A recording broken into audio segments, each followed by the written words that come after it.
I need them to join me, to fight if necessary. Besides, Dany looked across the clearing. I must know. She strode forward, past her retainers. Off to one side she saw Varys in hushed conversation with Magister Illyrio, the obese man running a hand through his oiled yellow beard in thoughtful contemplation. At Dany's signal, Aegon came forward. The boy practically bounded to her side as they approached the three dragons. The creatures looked up at their approach, their glittering eyes following the two as they neared them. Dany came up short, a little distance away from the three. She turned to the youth. The rest of the distance you go alone. As I once did. Aegon's eyes were riveted to the three creatures before him. He nodded curtly to her before stepping forward. A word of advice Dany called after him: do not show them your back. Oh, and do not approach Drogon, the Black One. He is mine and will not take another rider. Aegon took another step forward, then another. As he got close, the dragons started to rise from the floor. They looked at the boy curiously, tilting their heads in silence, beyond the soft hissing and clicking that accompanied their every move. Following her advice, Aegon ignored Drogon, offering the largest of the three dragons only a cursory jut of his chin before he moved on and regarded the other two. He stepped towards Rorigal. The dragon's skin was green and gleaming. As he approached, Aegon lifted a hand to stroke the hard leathery skin of the beast. It would make sense he would try the dragon named for his supposed father.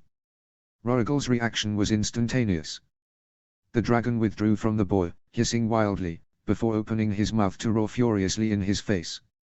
A lesser man might have been tempted to flee, but, to his credit, Aegon held his ground bravely, his expression showing none of the fear that must be coursing through him. The only look on his face was one of disappointment that the dragon had rejected him. But not attacked him. Curious. Aegon turned on the spot and, careful to avoid showing his back, moved towards Viserion. The golden-colored dragon returned the boy's look unblinkingly. The gold orbs of his eyes matching the soft color of the dragon's scales. Unlike Rorigal, Viserion showed no annoyance or irritation at the boy. Aegon neared again and put a hand out tentatively, his head slightly bowed, though his eyes met the dragon's. His hand got closer and closer until, finally, the boy's fingers lightly touched Viserion's face. The fingers stroked the dragon's muzzle as it looked expectantly at him. Dany held her breath, expecting the dragon to bite the boy in two, to rend his flesh with his teeth. Instead, Viserion's eyes closed peacefully and its hissing turned into something akin to a purr. She fought to keep her mouth from opening. Never since they were born had she seen one of her dragons react to someone like this, other than herself. It was astounding. As Viserion bowed his head, Drogon and Rorigal reared up and thrust their heads skywards to roar into the twilight air. Viserion quickly followed suit, roaring along with his clutch mates before lowering his head again to allow Aegon to resume his stroking. The youth was enraptured, he was laughing hard as he got closer to the dragon, which hunkered down to get lower to the floor. Across the clearing, aided by the dawn light that added to the illumination provided by the torches, she could see Connington and Illyrio smiling smugly at her. Varys stood as still as a statue watching Aegon intently. The men of the Golden Company suddenly cheered mightily, their leader having been accepted by the most ferocious fighting machine ever seen. As Dany looked left and right and saw her own men looking at the boy with respect. Even some of the Unsullied looked suitably impressed, though they hid it well. Aegon turned to look at her, triumph on his face. Well, there's something there. Dany grudgingly accepted. Still, there is one final test. She strode towards the dragons. She looked up and called. Dracarys. Drogon reacted instantly, his head pulled back and he sucked in air. Aegon just had time to turn around and stare in shock at the dragon before he was suddenly enveloped in a ball of flame. The boy cried out and hit the ground, his body covered in flame. Men shouted and screamed, indignant at the betrayal of their master. Swords were drawn, spears and shields hefted and readied for battle. Behind the bodies of her dragons, Dany could see Connington unsheath his sword and start towards her, looking to get round the dragons. She raised a hand to still Sir Barristan and Ser Jorah for rushing to her aid. A quick glance confirmed that Grey Worm and Victorian had obeyed her instructions and had kept their men back as well. I have nothing to fear when my children are so close. The Golden Company were looking to attack the dragons. Some had arrows notched and ready to let fly. Others were forming a shield wall. Cries and curses filled the air. Rorigal and Drogon turned and hissed menacingly at the frantic soldiers. Viserion started forward and stood watch over Aegon, who was thrashing on the floor. "Wait." Dany raised a hand. "Be still." Connington ignored her as he worked his way around the outside of the dragons. This close she could see that his eyes were maddened with grief and pain. She saw him steel himself to leap over Rorigal's tail so that he could strike at her. "He does not care if he dies as long as he can take me with him." Commendable. The Lord of Griffin's Roost lunged forward, clearing the writhing tail of the dragon and rolled across the ground between them. Dan fought the urge to run as the man rose up in front of her, brandishing his broadsword. With a determined look the Lord hoisted the blade above his head. "Hold." Connington whirled at the direction of the command. He stopped suddenly, his face reflecting his shock and disbelief. There, from the center of the clearing, from the flames that still burned the grass, came Aegon. The boy's tunic had been burned from his body and his hair was lost, but he was uninjured. With a measured stride the boy left the circle of flame and walked the short distance between Dany and Connington. He was breathing heavily, his eyes wide. He put out a hand, made Connington lower his sword arm. The Storm Lord looked shocked at his ward's appearance, his mouth worked soundlessly as he saw the boy was alive and totally unharmed. Aegon turned to look at her. "Satisfied?" he asked, his mouth showing the beginnings of a smile. "So now we know." Without hesitation Dany reached for him. "Come, nephew, let us talk." Chapter 52, Margaery 8. Chapter text. "Are you certain you're well enough for this?" A sigh of exasperation came from the chamber. "Gods be good, Margaery. I'm fine, besides I can't stand to look at these walls anymore." She smiled at the tone, as she closed the door. "Well, at least he's feeling all right enough to protest against my mothering." Turning to Myra she asked, "Does he have everything he needs in there?" "Oh yes, your grace," the girl replied, smiling knowingly at her mistress. "His tunic and breeches should be easy enough to get on. Especially given that his squire perished in the battle and a new one has not yet been appointed." "You offered to help him." "I did, your grace," Sayer said from behind Margaery. The girl was blushing. "I offered, but he refused. He said he was quite capable of dressing himself." "Stubborn man," Margaery said, tutting. "Still, it's good that he's well enough to be such a pain." Sayer giggled at her joke. Margaery drummed her fingers on the door frame, waiting for her brother to emerge. "If he doesn't come out in the next few minutes, I'll have to go in after him, his grumblings be damned." To occupy her thoughts she turned to the girl at her side. "Are we packed, Myra?" Her principal handmaiden answered briskly, "Yes, your grace. Everything is ready to go at the king's command." Margaery nodded. "Good, I suspect that, with Lord Eddard's departure, that we will be on the move shortly." "Should you be traveling, your grace?" Sayer asked, looking down at Margaery's heavy swollen belly. "In your condition, I mean." "You're beginning to sound like my husband, Sayer," Margaery chided with a small smile. "He would have me travel to Riverrun to await the birth. Would that not be for the best?" Sayer inquired quietly. "No," Margaery said, perhaps more sharply than she intended. "I will not be separated from the king. We have spent so much time apart already. I will be by his side, come what may." Sayer nodded doubtfully. A small voice came from another of the queen's servants. "Perhaps your grace should reconsider." "Jane," Myra admonished angrily, "one does not question her grace." Jane Westerling curtsied deeply, looking mortified. "I apologize, your grace. I meant no disrespect. It was just that some of the soldiers believe we may have to lay siege to the city. That the Lannisters must know they are doomed but will still make a last stand. That being the case, surely it would be better for you to be in a castle with a maester on hand to help in the event the baby comes." The queen placed a hand on her large belly. "Well, if that happens, my lord husband will just have to ensure that the city falls before I give birth." She smiled. "Let's just say it will add incentive for the king to end this war. He won't have his heir be born in a field now, will he?" Her handmaidens smiled with her, but their concern was writ large all over their faces. "I will have the Grand Maester with me," Margaery added, trying to sound nonchalant, "and Septon Hysterica, plus you good ladies. I am confident I will be well cared for. And, I must be on hand when Robb seizes the capital. I must be with him when he stands before the Iron Throne." Trying to change the subject, Margaery addressed Myra, "It's not too late, you know, to head north and rejoin your family." The Forrester girl looked tearful, but she shook her head adamantly. "I will never leave you, your grace. I am your handmaiden and shall remain so until you have no further need of me." Margaery arched an eyebrow. "I could dismiss you from my service. Have you joined your father as he heads through here on his way to join Lord Eddard?" Myra's eyes became shards of ice. "You have that right, your grace, but, should you dismiss me, I will remain with the Northerners here so as to be on hand should you require me." She-Girl stared at her with firm resolve on her face. "I swore an oath. 7 hells, they do breed them loyal in the north.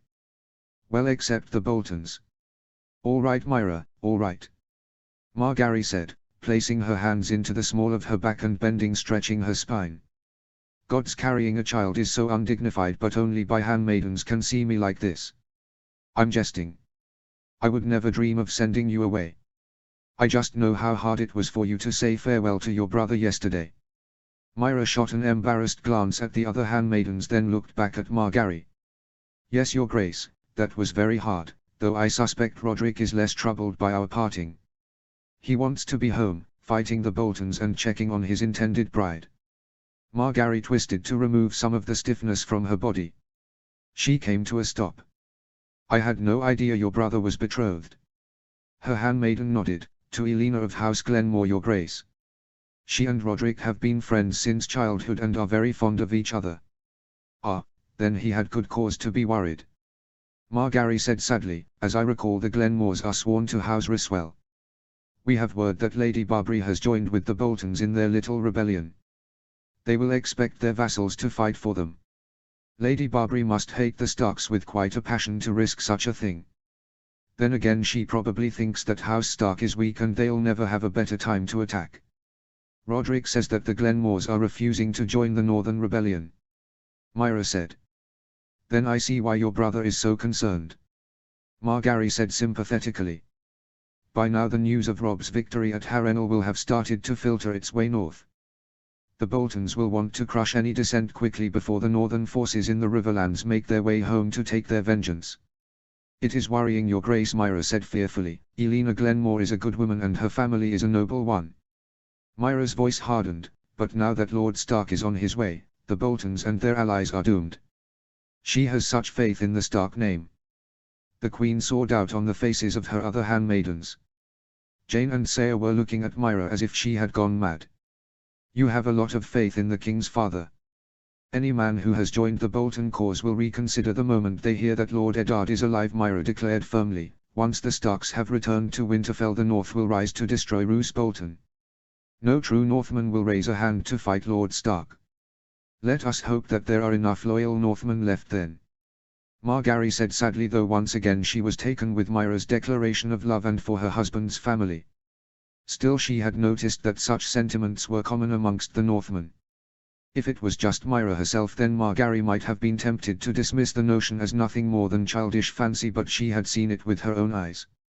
Over the last few days she had seen Ned and Robb Stark amongst the soldiers and small folk. Everywhere they went, the men were met with respect and love. The Starks seemed to evoke such loyalty in their people as a matter of course. Even the ladies of the house were treated with the utmost regard. And it extended beyond the Northmen. The Rivermen, Knights of the Vale and soldiers of the Reach were also ardent supporters. "Funny, my grandmother had to fight to make the ladies of my house respected. In the North they are loved without limit." Margaery was pleased to see that the respect and love of the Starks was now being extended to her. If she had had to guess, then before the events of the twins she was seen as something of an oddity by the Northmen and even the Rivermen. They saw her more as a pretty face, something to be admired rather than respected. Now though that had changed. Her refusal to leave her husband's side in the face of danger and then the assumption of control of the kingdom while Robb was injured had changed a lot of the soldiers' minds, a process hastened when she tried and executed the traitor's phrase and Bolton traitors herself. The action, while appalling her Tyrell retainers and servants, had opened the eyes of her husband's people. They no longer saw her as a soft southerner. It helped that Lord Eddard and Lady Catelyn had accepted her as their son's wife. Both Robb's parents had helped her in their own way. In the last day or two of them all being under the same roof, the two had gone out of their way to defer to her and they treated her as their own daughter. Any tension or friction that might have existed between Margaery and her good father had all but vanished with the arrival of Lady Catelyn, who had clearly spoken to her husband about their son's wife. He is still not comfortable with me, probably owing to the reputation of my family, but things are more relaxed than they were. At least he isn't issuing instructions unilaterally anymore. And, if I'm honest, I can think of no one better to conduct the Northern Campaign. Lord Eddard knows the territory and has the love and respect of his own people that Robb has only just started to develop. With luck the North will be dealt with quickly. She smiled slyly. By then we'll have resolved issues with the South and I can ensure that the people confirm Robb as king. The chamber door opened and Garland walked slowly into the room. Margaery fought to keep a brave smile on his face.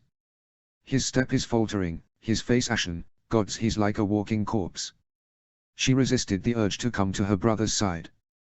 Instead, Margaery gave him a wry look. You managed to get your lazy behind out of bed then.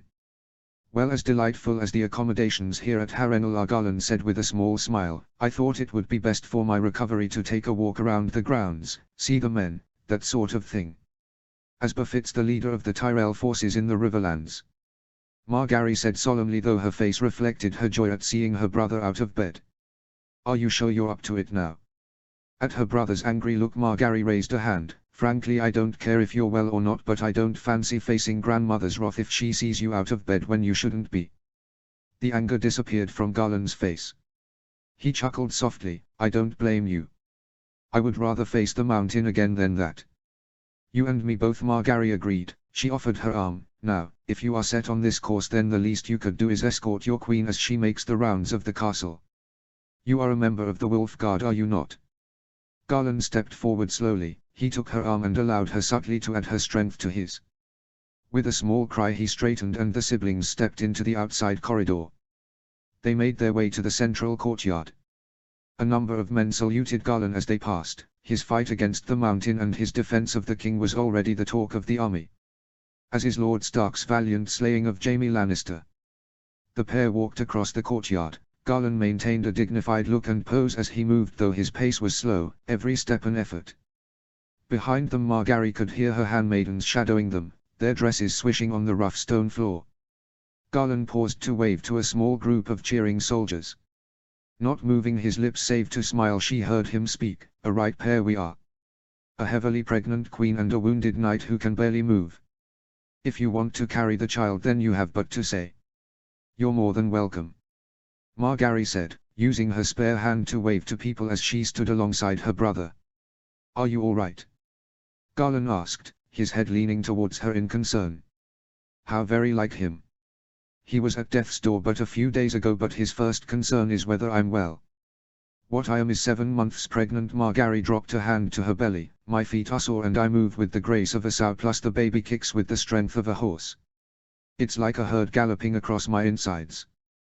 Well, I've heard that pregnancy. Oh, you've been pregnant yourself, have you? She jested. A laugh came from her brother. Leonette and I have yet to be blessed, he admitted, but I hear the men and servants talking and mother isn't shy of sharing her experience of carrying the 4 of us. The words sobered them.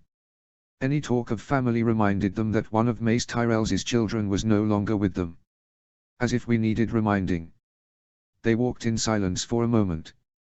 They entered the short tunnel gateway that led out of the castle and towards the land around the keep.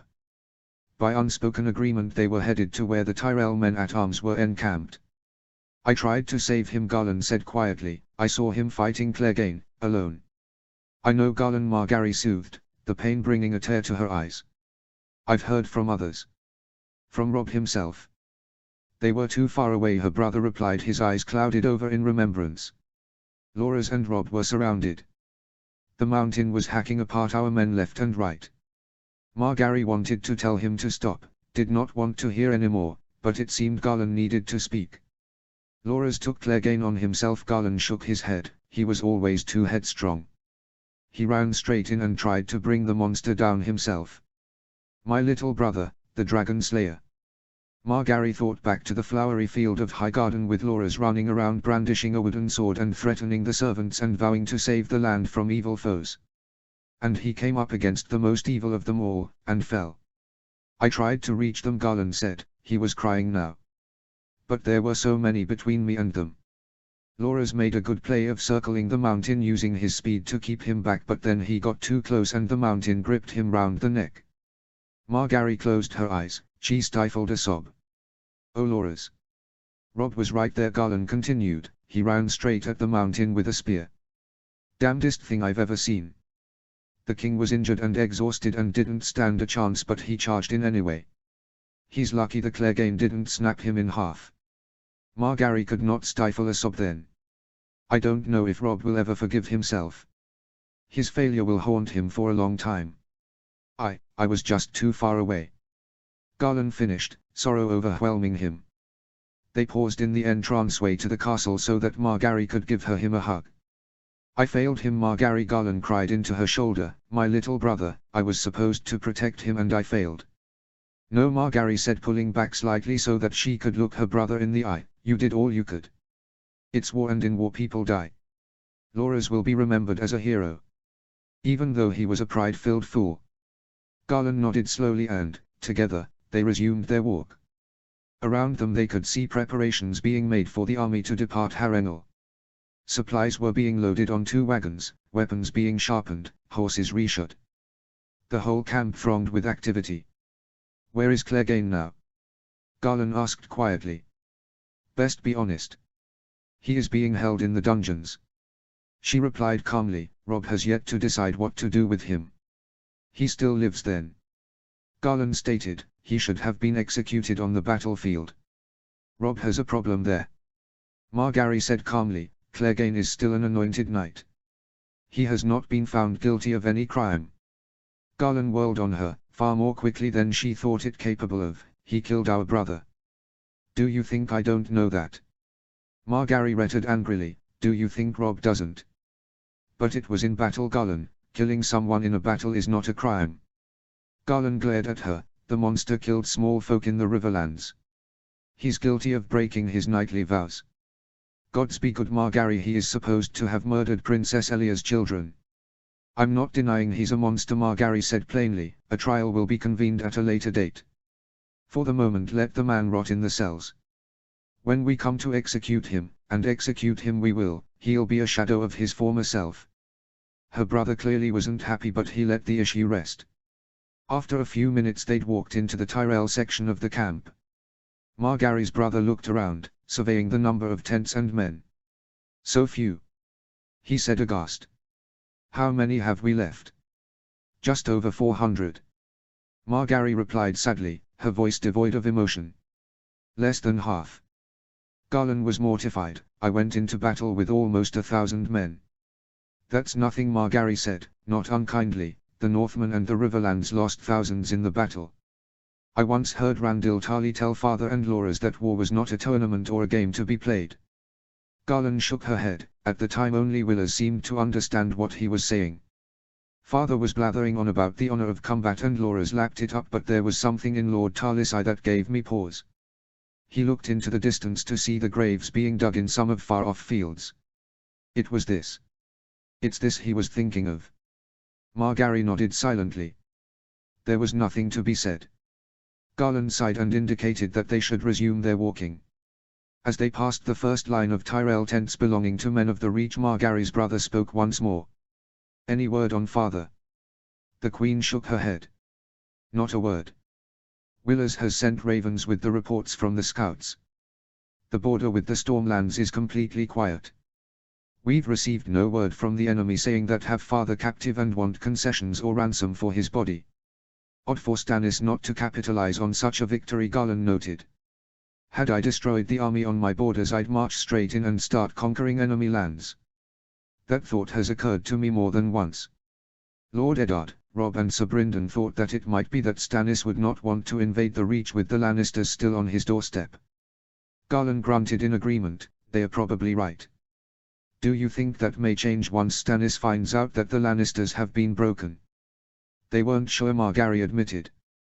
I've sent word to Willers is to expect an attack from the east. With father's absence, Willers is in complete control of our homelands. He has come under pressure from some of the lords, particularly Lord Hightower, to gather a host to assault the Stormlands and extract vengeance for father's defeat. He is resisting the call to rush headlong into another fight. He'll reinforce the east while he deals with the west, I have no doubt. What about the rest of Reach itself? Garland asked as he acknowledged some of the Tyrell soldiers. What of the Shield Islands? Ah well, there I can report good news. Margary's smile was now one of triumph rather than sadness. Willers, in working with Lord Tarley and Paxter Redwine, has retaken 3 of the 4 Shield Islands. Grey Shield, Green Shield and South Shield have been liberated. Gods be good, Garland uttered. How was this accomplished? Lord Redwine took half his fleet down the coast and harried the Ironborn pirates, forcing them to flee south. Then, with support from Old Oaks, he launched an assault on the Western Islands. In concert, Willers attacked down the Mandaya and retook South Shield. Right now the Ironborn are left with Oak Shield and are completely cut off from home. And the raids along the coastline have stopped? Garland asked. It would seem so. Margary paused. For some reason the Ironborn forces have been depleted. Willers estimates that over half the force they sent against the Reach have disappeared. With Rob and our host to the east dealing with Lord Tyrone Randall has brought our forces to bear in the Westerlands, and Willers is securing the Reach. Finally Margary felt her eyes light up. Our superior numbers are beginning to tell.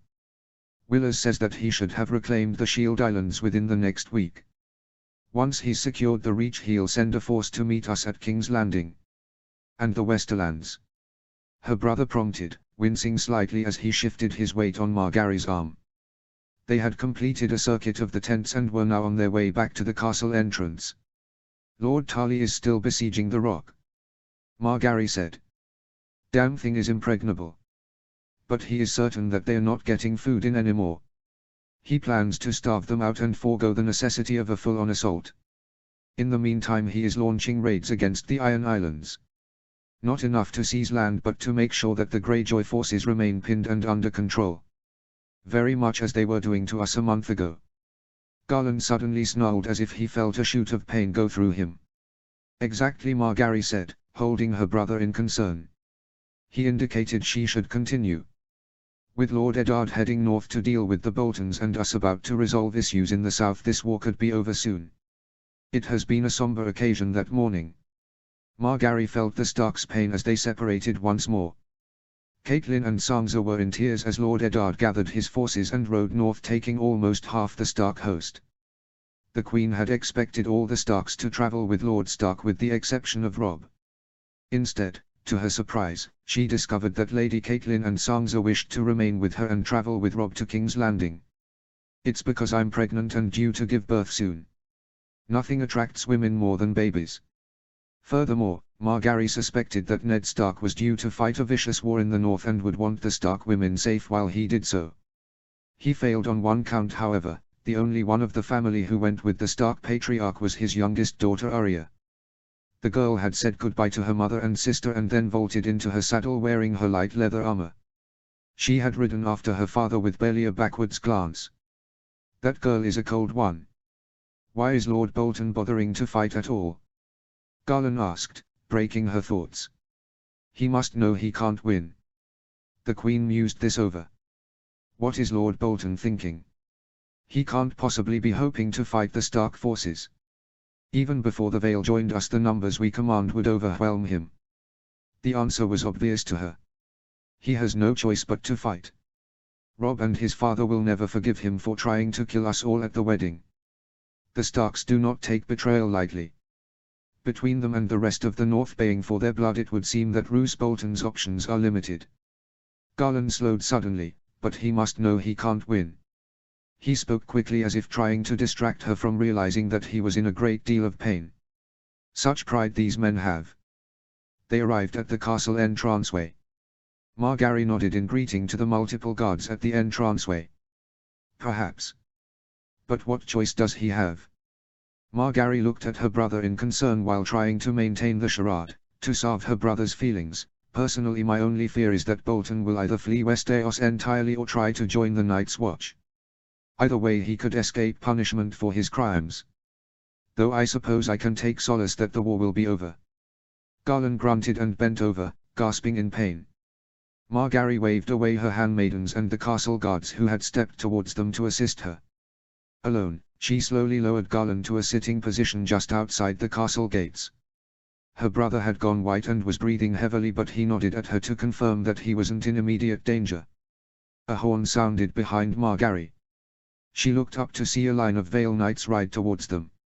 "My queen," the lead rider said, bowing his head respectfully. He swept his eyes across Margaery and her entourage, taking in Garland sitting in pain and her handmaidens who were stood at a watchful distance. "Lord Corbray," Margaery acknowledged. "Are you well, your grace?" the lord asked, looking down at Margaery's brother. "Quite well, thank you, my lord." Margaery rested a hand gently on Garland's shoulder. "My brother is just taking in the open air to help recover from his wound." "Ah, of course, your grace, best thing for him," the elderly lord said. He nodded again before turning in his saddle to speak to one of his men. "Damn thing," Garland muttered, though his face relaxed as the pain apparently began to subside. Margaery was about to reproach him for pushing himself past what was sensible when she suddenly heard a gasp from the group of Vale Knights. A grey blur came from a thicket near the side of the road and trotted across the open space until it was at Margaery's elbow. "Seven hells!" one of the knights hissed. "Steady!" Lord Corbray ordered, though his own hand had drifted to his sword hilt. "Greywind," Margaery said, leaning over to kiss the top of the direwolf's head, "are you out enjoying the daytime air as well?" The animal cocked its head as if in understanding. It moved closer and nuzzled into her chest, setting its gigantic head next to her belly.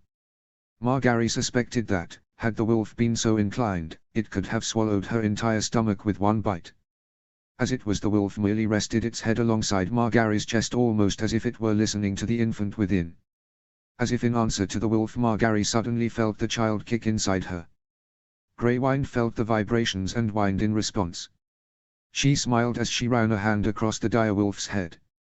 "He or she know you're here, Greywind," she said softly. "They know you'll always be around to protect them." "That as may be." A voice sounded close by. "However, he is very lax in his duties of protecting his master." Greywind's head snapped round as Robb rode towards them. Behind him came Brian and other members of the King's Wolf Guard. Their shining silver pins fashioned in the shape of a direwolf glittered on their chests. He was beaming at his wife and the wolf by her side. Margaery looked back to check that Garland was well. Her brother nodded distractedly as he took small measured breaths. The queen turned to look at her husband as he dismounted his horse.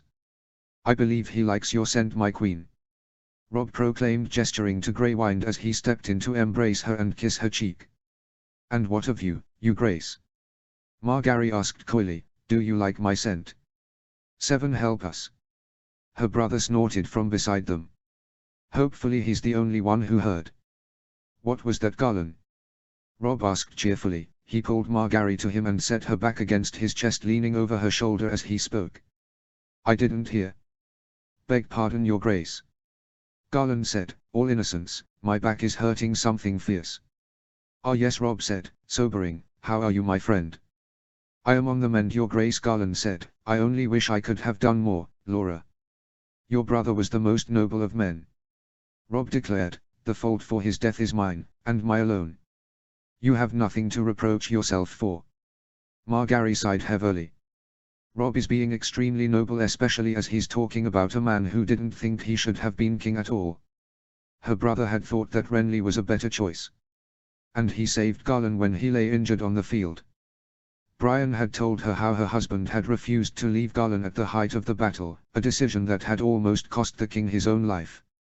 Robb saved Garland's life on the battlefield. Why are men determined to blame themselves for everything? "How is Greywind?"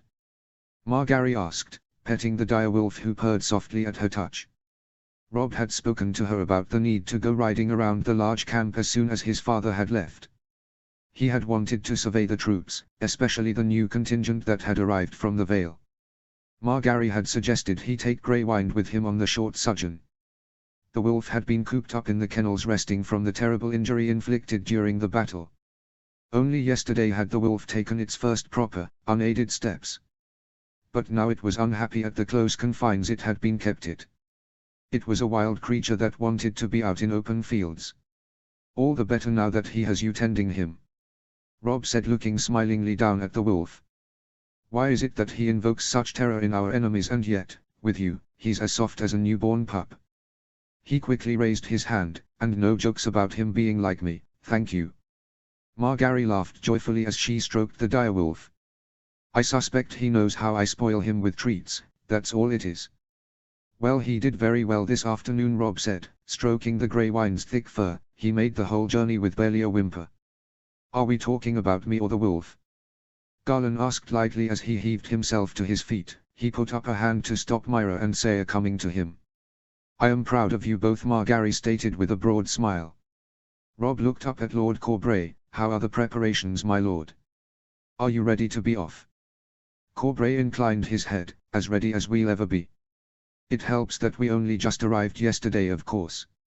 I have to say, your grace, it will be a relief to actually be useful rather than just sitting in our homeland watching the world fight all around us.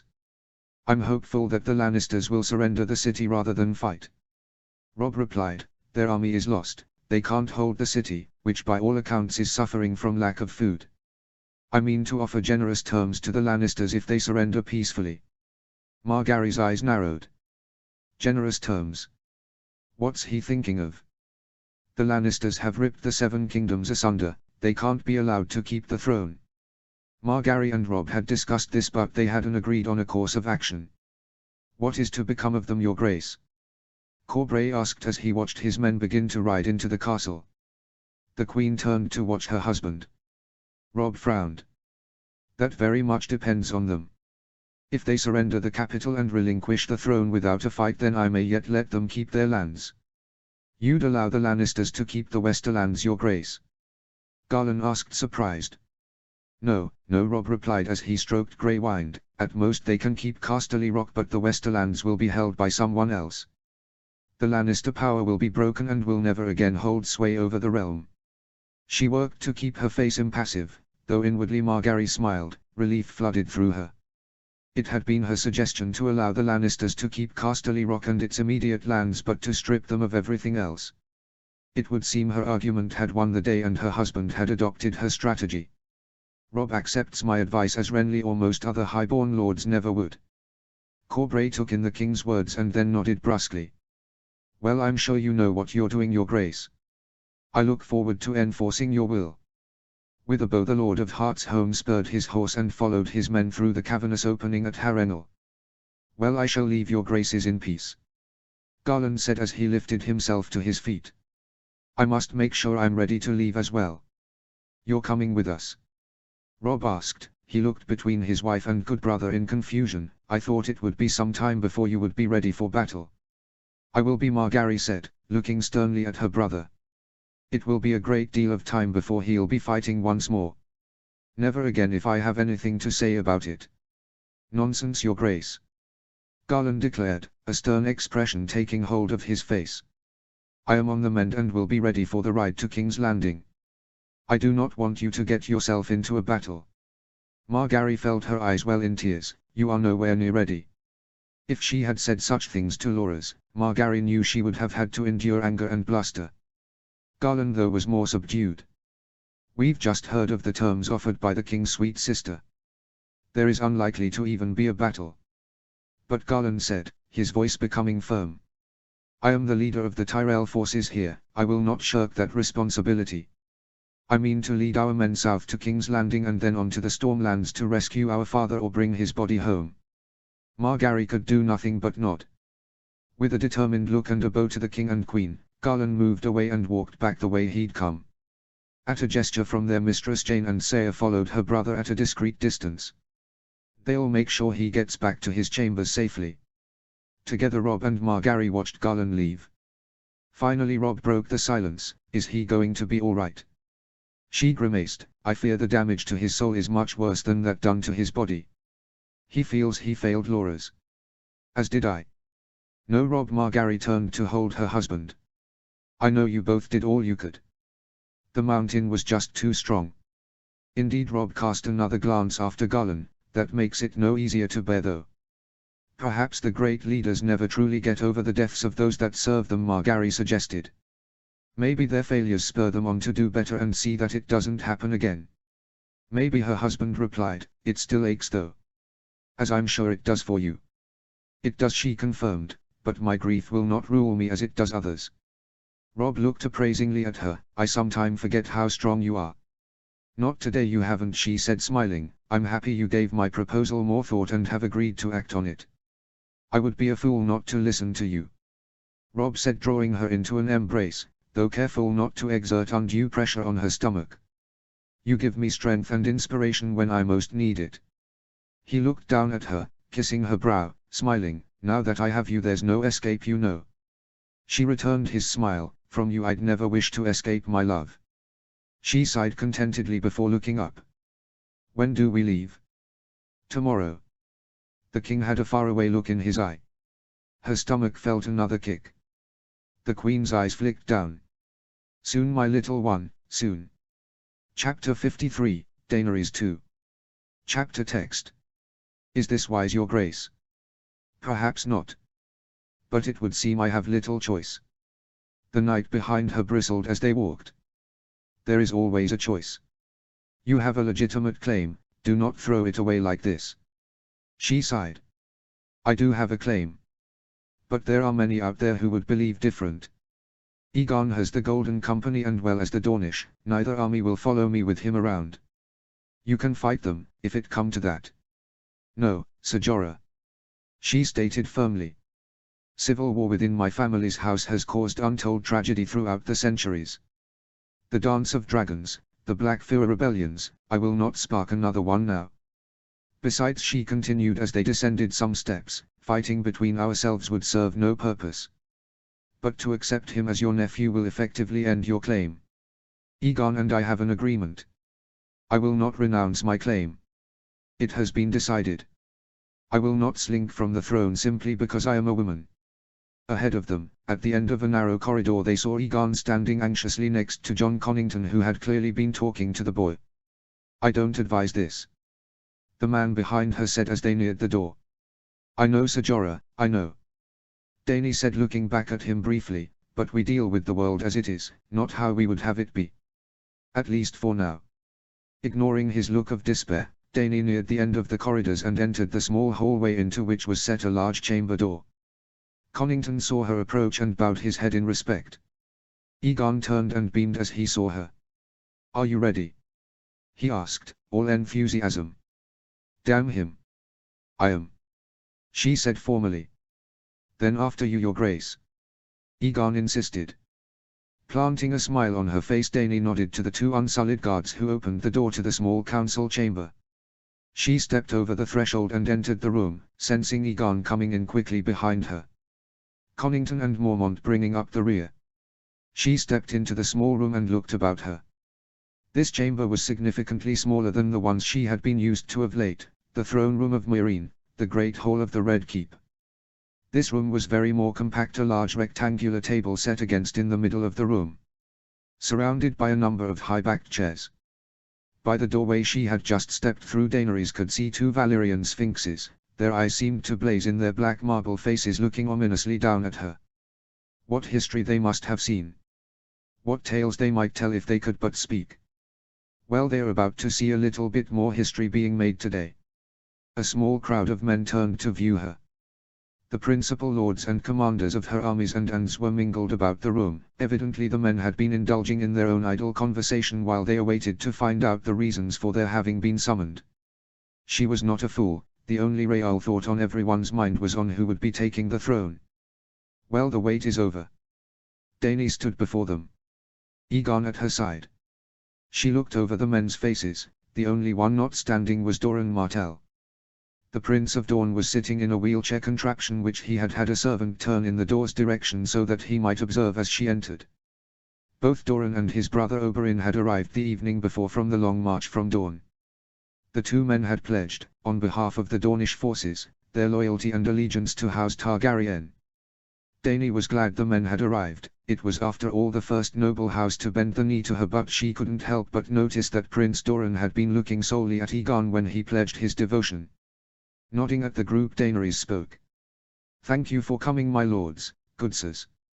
I know you are all eager to have our situation explained and are anxious to know whether an accommodation has been met between my nephew and myself.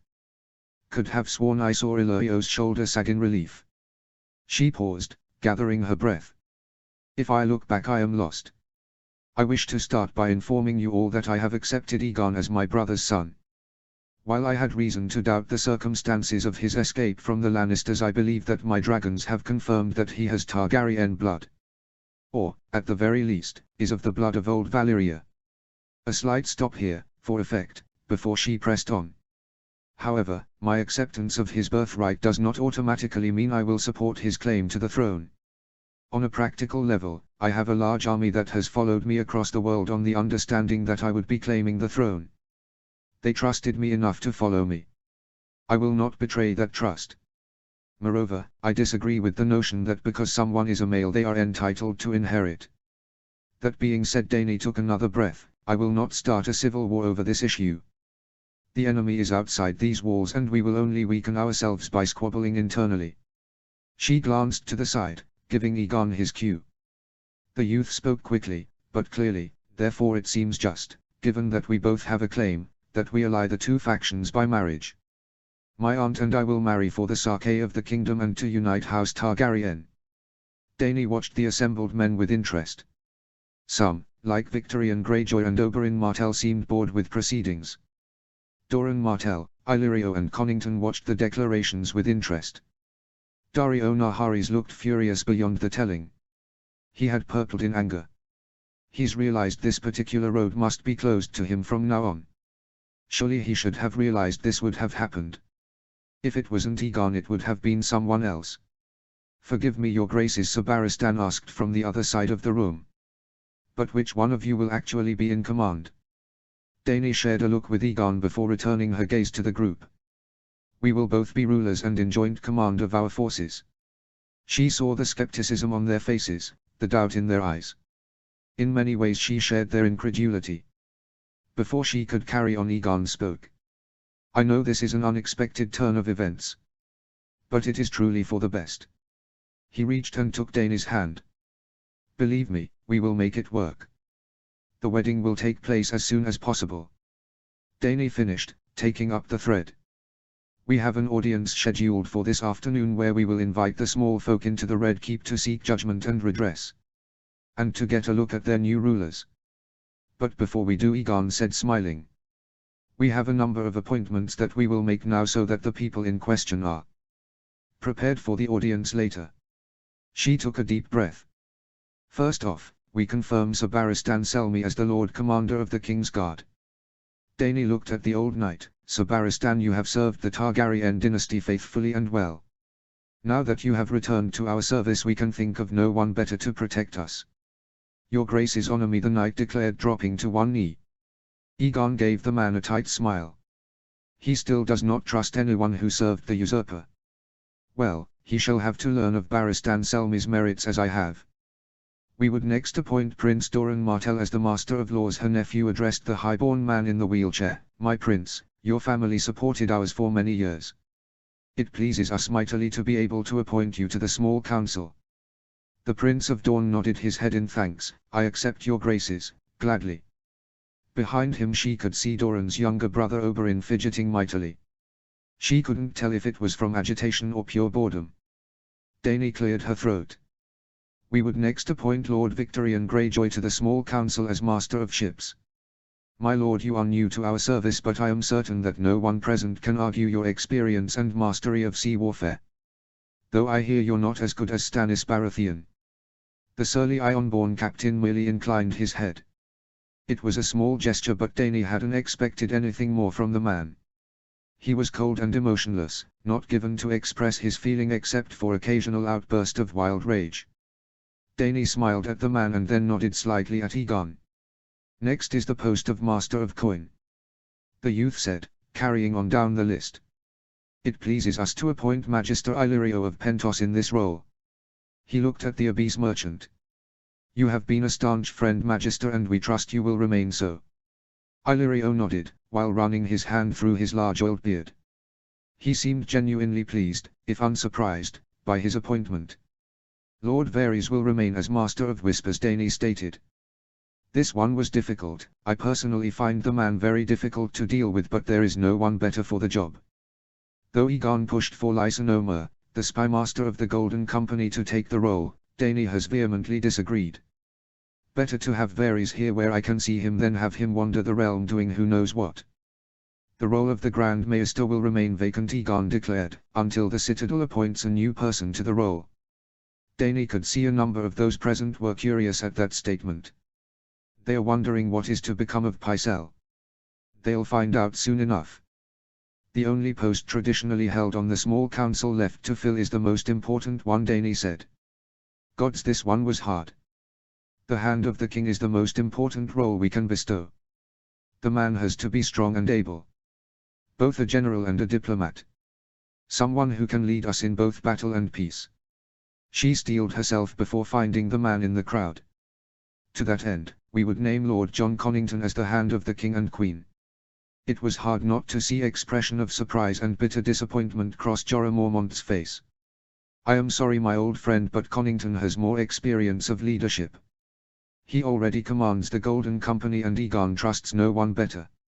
She looked at the Stormlord. I shall have to work hard to make him serve me as faithfully. Jon Connington did not smile, he merely dropped to one knee in front of Aegon and Dany. Aegon stepped past and addressed Connington directly. Without you, I would be dead. The youth said, his face solemn, you sheltered me from danger, be it the elements or from lethal savages, even stone men. You fed me when I was hungry, you cared for me when I was sick. Taught me all I know. Acted towards me as a father does his son when my own was taken from me. Without you I would not be the man I am today. Dany joined her nephew, you served my father, served my brother, and your loss to the usurper does not reflect on your actions since. Lord Connington, we say that you have reclaimed your honor, lost so undeservedly at the Battle of the Bells, and we name you Hand of the King. Lord Connington did not look up, though his shoulders shook with suppressed emotion. Your graces, I humbly accept, was all he was able to get out. Aegon reached down and clasped the warrior by the shoulders. Rise, my friend, and continue to serve our house as you always have. Connington stood and looked at Aegon. From her position, unseen by the rest, Dany could see tears in the man's eyes. He has worked at this day for many years, and now his dreams are finally made real. Dany looked past the man as Aegon held him. I would also announce one last post. We wish to appoint Sir Jorah Mormont to be commander of the City Watch and make the position a permanent one on the small council. Sir Jorah looked relieved. Did you really think I would not have you near me, Jorah the Andal? I need your strength to navigate the turbulent times ahead. Aegon motioned Connington to the side so that he could stand with Dany facing the room. We will confirm the appointments during the audience this afternoon, but we will have a small council meeting in a few hours' time so that we can discuss the important matters facing us before we grant an audience to the people. One last thing, Dany said, for the moment we intend no changes to the commanders of our forces. Either the army proper or the sellsword companies choosing to fight with us will continue to be led by their current leader. Lord Connington, as Hand, will have overall control of our forces. He will be issuing commands before the end of the day. Be assured he speaks for both of us. So how does one conduct these things? Aegon jested. The people around the table laughed. I'm not sure, Your Grace, Illyrio replied. This is my first council meeting. They were all there, sat near the rectangular table. Or rather in a circle near the table. Dany had realized as soon as she saw it that there was not enough space at the table's head to allow both Aegon and Dany to sit comfortably. The only practical option in order to not be squeezed and yet maintain equality would have for the two of them to sit at opposing ends of the table. Dany had balked at that idea. It would create divisions before we even start to have us at both ends. Our supporters would be sat in the middle, not sure which way to turn. Sir Barristan had told her that, under the usurper's rule, the council table had been circular. Dany determined to have that same table, or one like it, found and brought out for the next meeting. The servants had looked at her as if she was mad when she requested that they move the council chairs away from the table and place them in a different position. The only chairs they hadn't moved was that of the Master of Laws and the Grand Maester.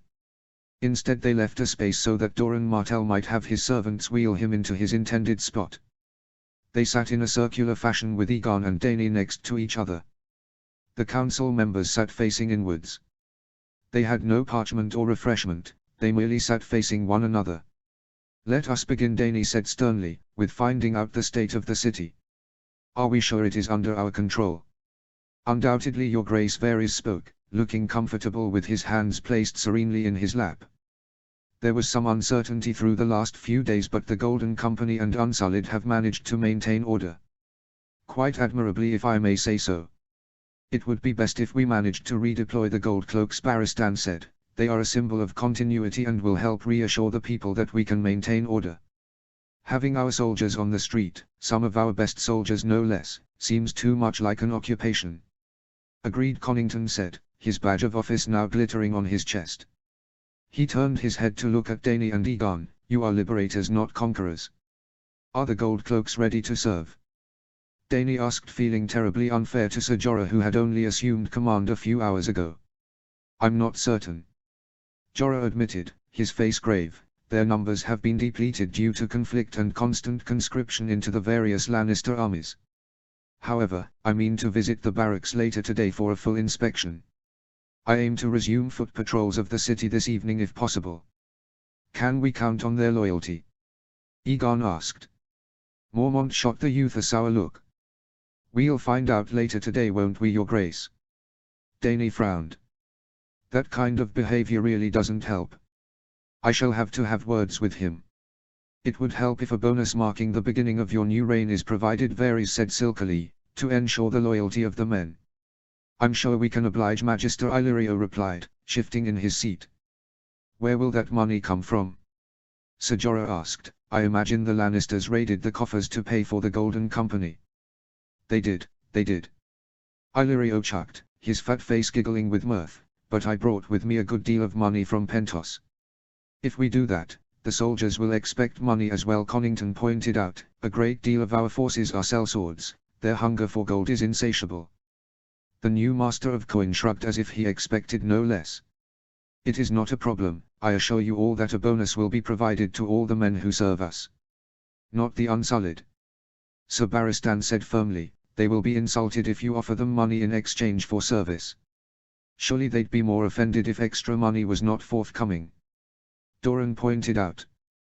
The Lord Commander shook his head. They view the Queen as their savior and liberator. The idea of compensation will do nothing but offend them.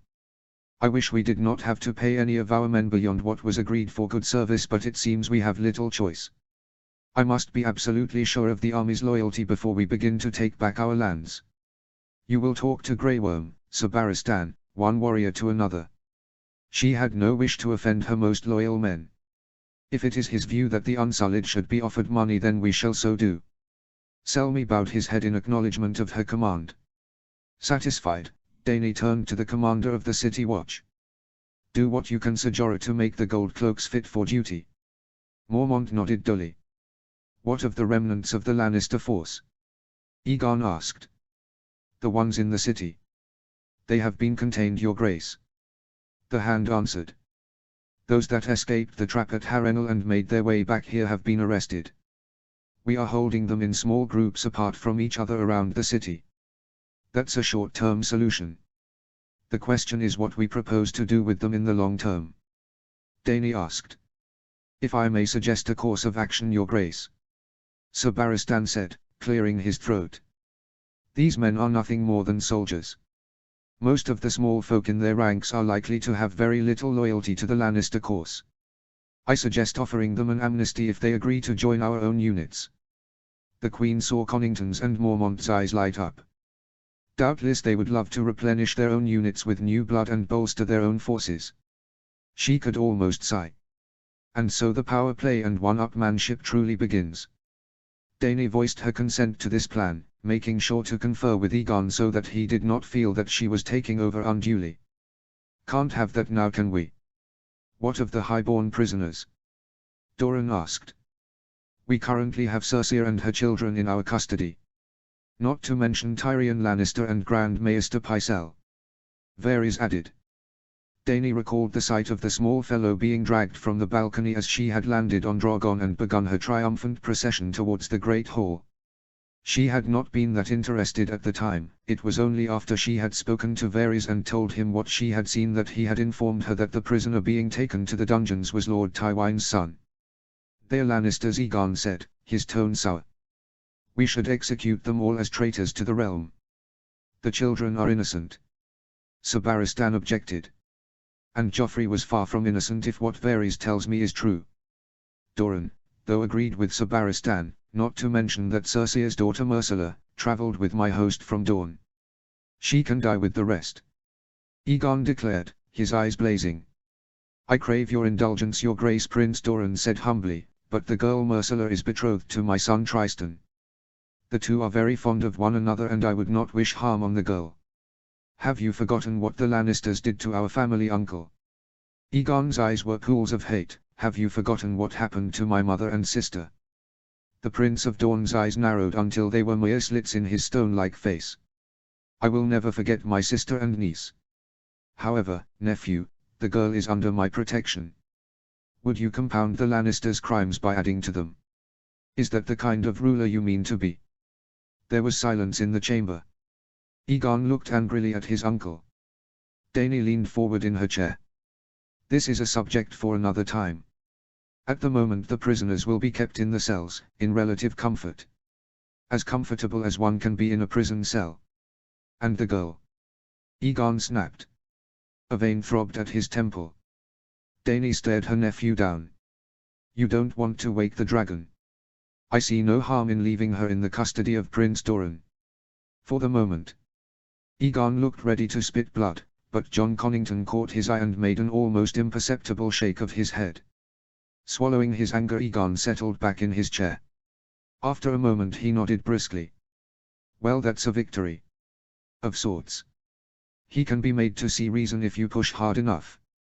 With the city and the highborn prisoners nominally dealt with, the discussion turned to other matters.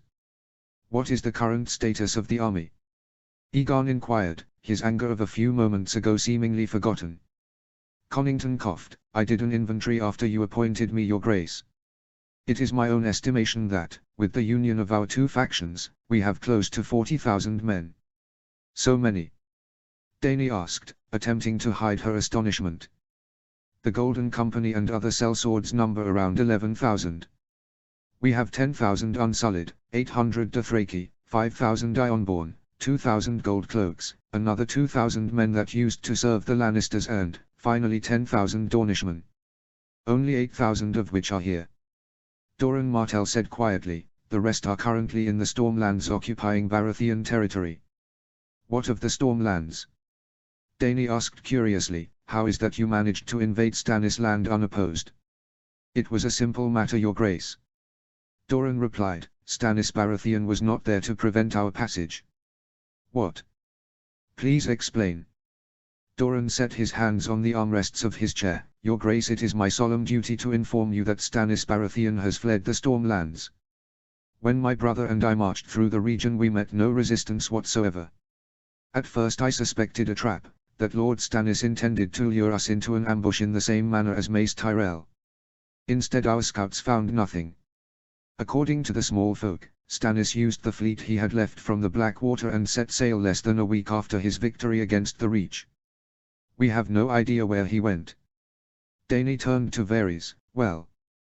The eunuch shifted uncomfortably in his seat.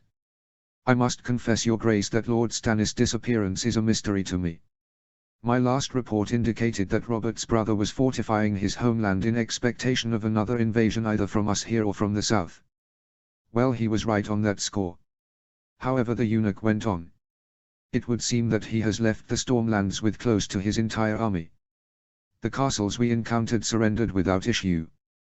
Doran went on, though their occupants were reluctant to yield to Dornishmen, they did so when they saw the size of our army. The man paused. In fact, the only castle that did not yield in our march was Storm's End itself, but we have begun to besiege the castle, hence the 2,000 of my men that are not here. Storm's End has never fallen. Connington pointed out. He would know, he hails from the Stormlands. Not from a direct assault, no. Doran conceded, however, my brother has sent in his daughters, the Sand Snakes. They will bring the castle down from the inside. What can girls do against armed men? Aegon inquired loudly. Well, they can conquer armies and become queens, they just need an opportunity. Thankfully any rebuke she could have given her nephew was cut off by Doran's wry smile. Trust me, your graces, Storm's End is now playing host to 3 poisonous vipers as well as mine own daughter. the castle will fall. Egon looked like to speak again, but Dany got in ahead of him. Lord Connington, you will be appointed Lord Paramount of the Stormlands. We will attaint House Baratheon for the terrible crimes and treasons they have committed against our house. I leave it to you to appoint a steward of the region and a castellan for the castle once it has fallen. I would that we could spare you to administer to the land yourself, but you are needed here. Of course, your Grace, Connington said with just a hint of pride in his voice. In the meantime Dany addressed Varys, I want Stannis located. I don't want him surprising us as he did Mace Tyrell. The eunuch nodded in obedience. Egon nodded his approval, so we now have all the power of the Stormlands and Dorne under our control. His eyes shone. Doran looked doubtful. I would caution you, your Grace, that Stannis has taken everything of value from his homelands. He has stripped the land bare of all soldiers, provisions and coin. I fear we will get nothing of great worth from the land. It still belongs to us, Egon replied stubbornly. It's not as if he sowed the land with salt or killed all the people. Crops can be regrown, the small folk will breed, and trade will flow. Everything Baratheon has taken will be rebuilt. Is he talking about just the Stormlands or House Targaryen itself? I would also like to remind your Graces, Doran said, ignoring Egon, that Dorne has submitted all it can to support your claim. Our part of the kingdom has never been a populous or overly wealthy one, and even though we are committed to House Targaryen, please remember that there will be no more men or coin from our region for some time. What is the state of the rest of the realm? Daenerys asked. Who are my opponents? What can you tell us of this Lord Varys? The eunuch paused for a moment, gathering his thoughts. Your Grace, I have to concede that the news is not so good on this front. How so? Ser Jorah asked. Varys acknowledged the question without turning his head. Robb Stark has been declared the king in the north. Impudent bastard. Egon muttered. More impudent than us returning after decades and claiming the throne. This was known to us, Connington said calmly. Is it a problem that we will have to address? A wonderful understatement. A new rival to our throne. Matters are more urgent than we knew, Varys replied. The young wolf has put together an immense alliance unseen since the War of Conquest. Even the usurper's rebellion wasn't as strong. Dany settled back into her chair. She made her face a mask. Tell us. Varys pursed his lips. Robb Stark has the loyalty of the North and Riverlands. His marriage to Margaery of House Tyrell has brought with it the power of the Reach. All three areas have been hit by war, Connington pointed out. The Riverlands were devastated by the Lannisters and the North is divided between the Bolton Rebellion and the Greyjoy invasion. Dany shot a glance at Victorian Greyjoy, who sat impassively in his chair. What must this be like for him? The Ironborn have no interest whatsoever in council meetings. Tywin Lannister's strategy of cutting away at the Stark alliance one slither at a time was most effective. Varys conceded, it kept the Starks from concentrating their forces in one place. However, things have changed. The Lannister defeat, you mean? Not just that, Varys said slowly, measuring every word. Lord Tywin's defeat has certainly paved the way for the Starks. Even now their forces have crossed the border of the Crown Lands and are on their way here. What? Egon made to rise from his seat. Jon Connington put a hand over his to restrain him. Lord Varys has already informed me of this, he soothed. It is expected. The boy means to come up against a defeated Lannister host huddled within the city walls. Walls that have not yet recovered from Stannis' attack. He will not be reckoning on finding an army double the size of his own. If we fight him, we will crush him. Assuming, of course, he fights at all. Oh, he'll fight. Jorah commented, if you think different then you don't know Northmen. His host is also larger than you suppose. Varys commented, the Knights of the Vale have joined his cause. Damn. Mormont cursed. How did that happen?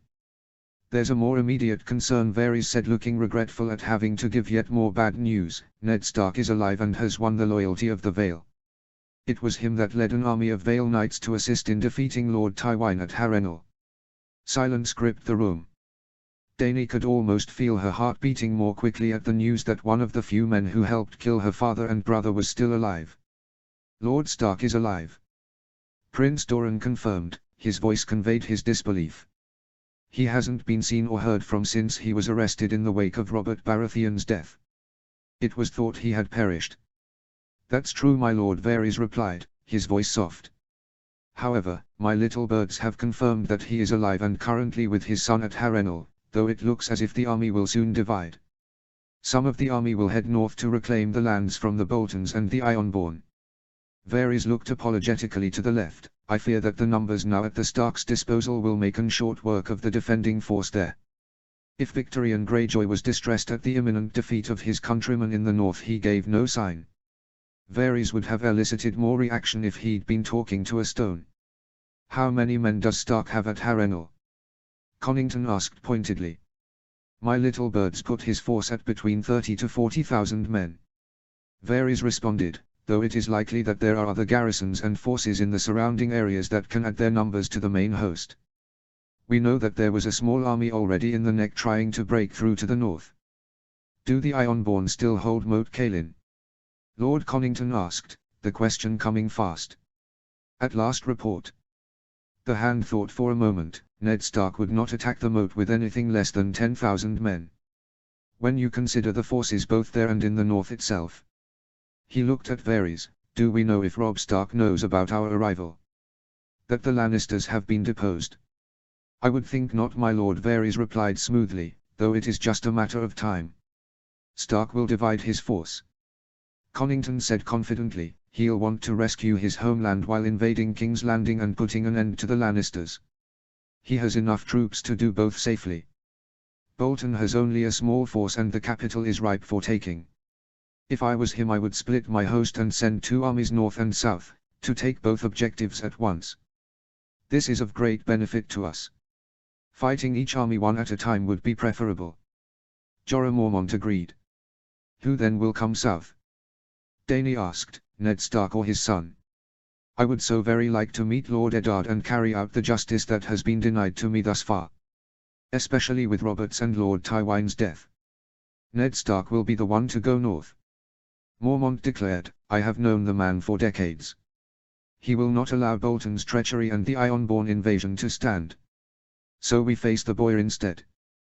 Connington declared, the beginnings of a smile curling his lips. Have a care, my lord, cautioned the eunuch. Lord Tywin underestimated the young wolf and was utterly defeated several times. Only because he made an opportune marriage and, at the last, his father arrived in time to save the day. The Hand spat. If our plan at Harrenhal had worked, then both the Starks and Lannisters would have been utterly devastated.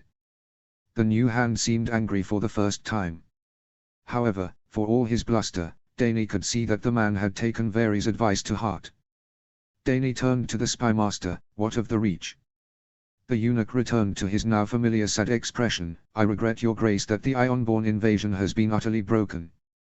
With Lord Victorian joining us here with his force, the entire campaign against the Reach has failed. The Shield Islands are all but retaken and, in the Westerlands, Lord Randall Tarly is already launching sorties against the Iron Islands themselves. Euron will not give up his kingdom easily. Victorian rumbled, speaking for the first time. He paid the iron price for that land and the enemy will only take it from him when they prize it from his cold dead fingers. I believe Lord Tarly is more than willing to pay that price, my lord. Varys said, simpering. Connington lowered a fist onto the armrest of his chair. At all costs we must resolve issues with the northern host before the Reach has pushed back the Ironborn. There were nods of agreement from the council members. Of course, the Reach still has a massive army, we cannot have them join the Starks as they march on us. Agreed, Aegon confirmed as he looked at his former guardian, we should send forces to the border to deter the Reach from invading our lands. We shall, said Connington, looking with pride on his ward. However, the first thing to do is make a great show of strength. We want to intimidate the Stark boy and, if necessary, surround and destroy him. I believe I can offer some assistance there. Varys said, Your Graces, on your behalf I have been in contact with the houses of Cracklaw Point. The forces there have been reluctant to engage on behalf of the Lannisters, having served the Iron Throne exclusively when your noble Targaryen forebears ruled. I remember my histories. They are jubilant at the restoration of the Targaryen dynasty and have pledged their support. The lords there have indicated that they have a force of close to 2,000 warriors that they are willing to put in our service. Varys looked pained. However, that is close to every man or boy able to carry a blade in that area. The loss of any of their lives would be felt keenly. Excellent news, Connington said. We can reinforce and outflank the Stark boy. He eyed Victorian. We may need your assistance to ferry men across Blackwater Bay and to add your own forces to an attack. The Ironborn captain just nodded. His understanding was plain, but he did not speak. He probably feels there is no need. I have also, Varys went on, been in negations with the Lost Legion of Essos. Another sellsword company? Dany asked warily, though the look from Connington already confirmed her suspicion. Indeed, your grace, Varys replied, except this company boasts that they are of the blood of old Valyria. They were extremely interested in hearing of the Targaryens' return and even now are looking to journey to West Aos. That is another 5,000 swords who should pledge to serve you both. Gods, he's like a one-man recruiting machine. Your work is to be commended, my lord, Aegon said, but given that they have not left Essos yet, the Legion is unlikely to be of any use at present. An excellent point. Even so, it is something to consider in the long term. Connington said, I will call a war council this evening so that we can discuss how to deploy against the Starks. Forgive me, Varys said, so softly it was almost a whisper, might I suggest another course? The council looked at Varys in surprise. Speak, my lord, Aegon snapped impatiently. The eunuch bowed his head, but the rest of his body was quite still.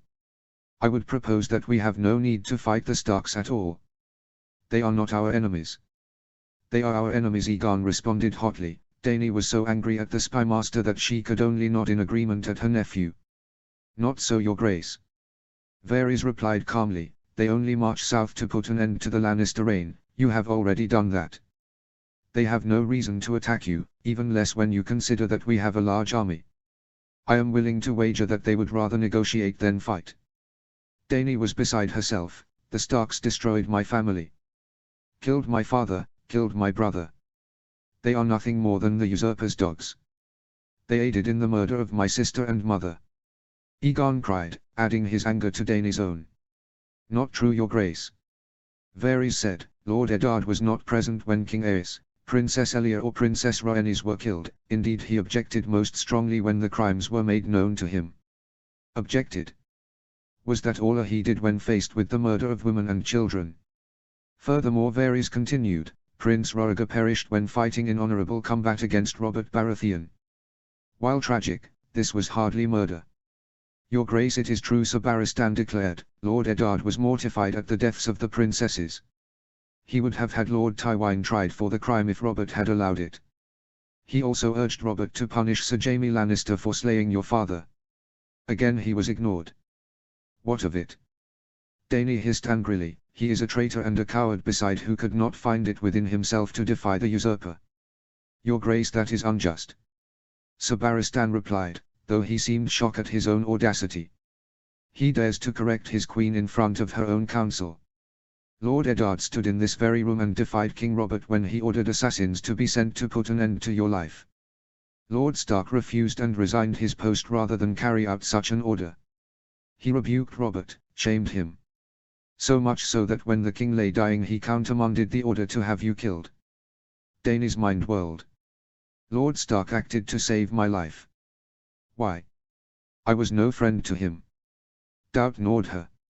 In any case, Varys went on, sensing weakness in her resolve. It will most likely be Robb Stark who advances on the capital. Why not seek to meet him? There is the possibility that a peace can be struck between the two sides. Peace.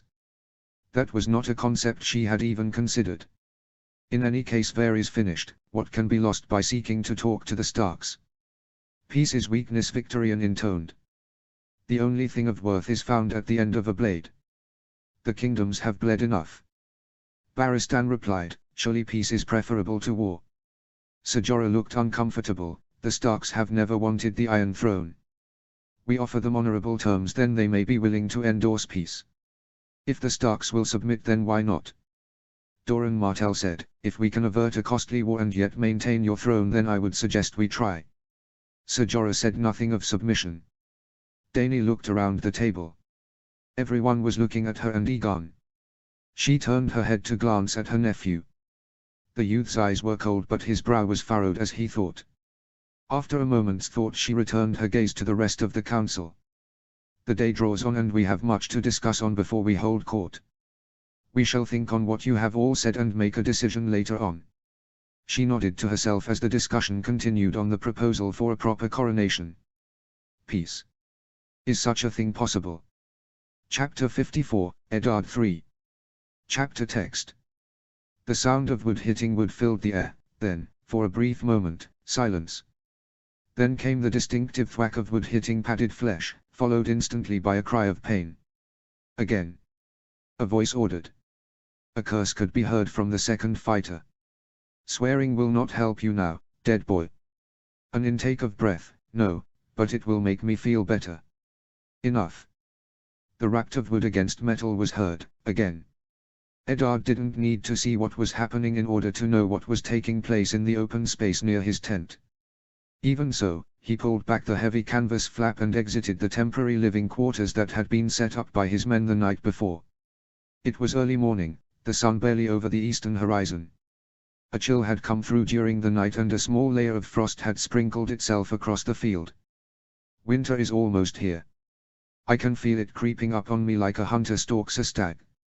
Ned observed the two combatants as they ducked and weaved in combat a short distance from him. Ordinarily he would have chided the men for practicing so early, but the camp was already heaving with activity. The army was preparing to make way as soon as they were able, the better to make the most of the daylight hours. His squire, Gendry, seemed already set to leave. He had found his worn pads and practice sword and sought out one of his instructors.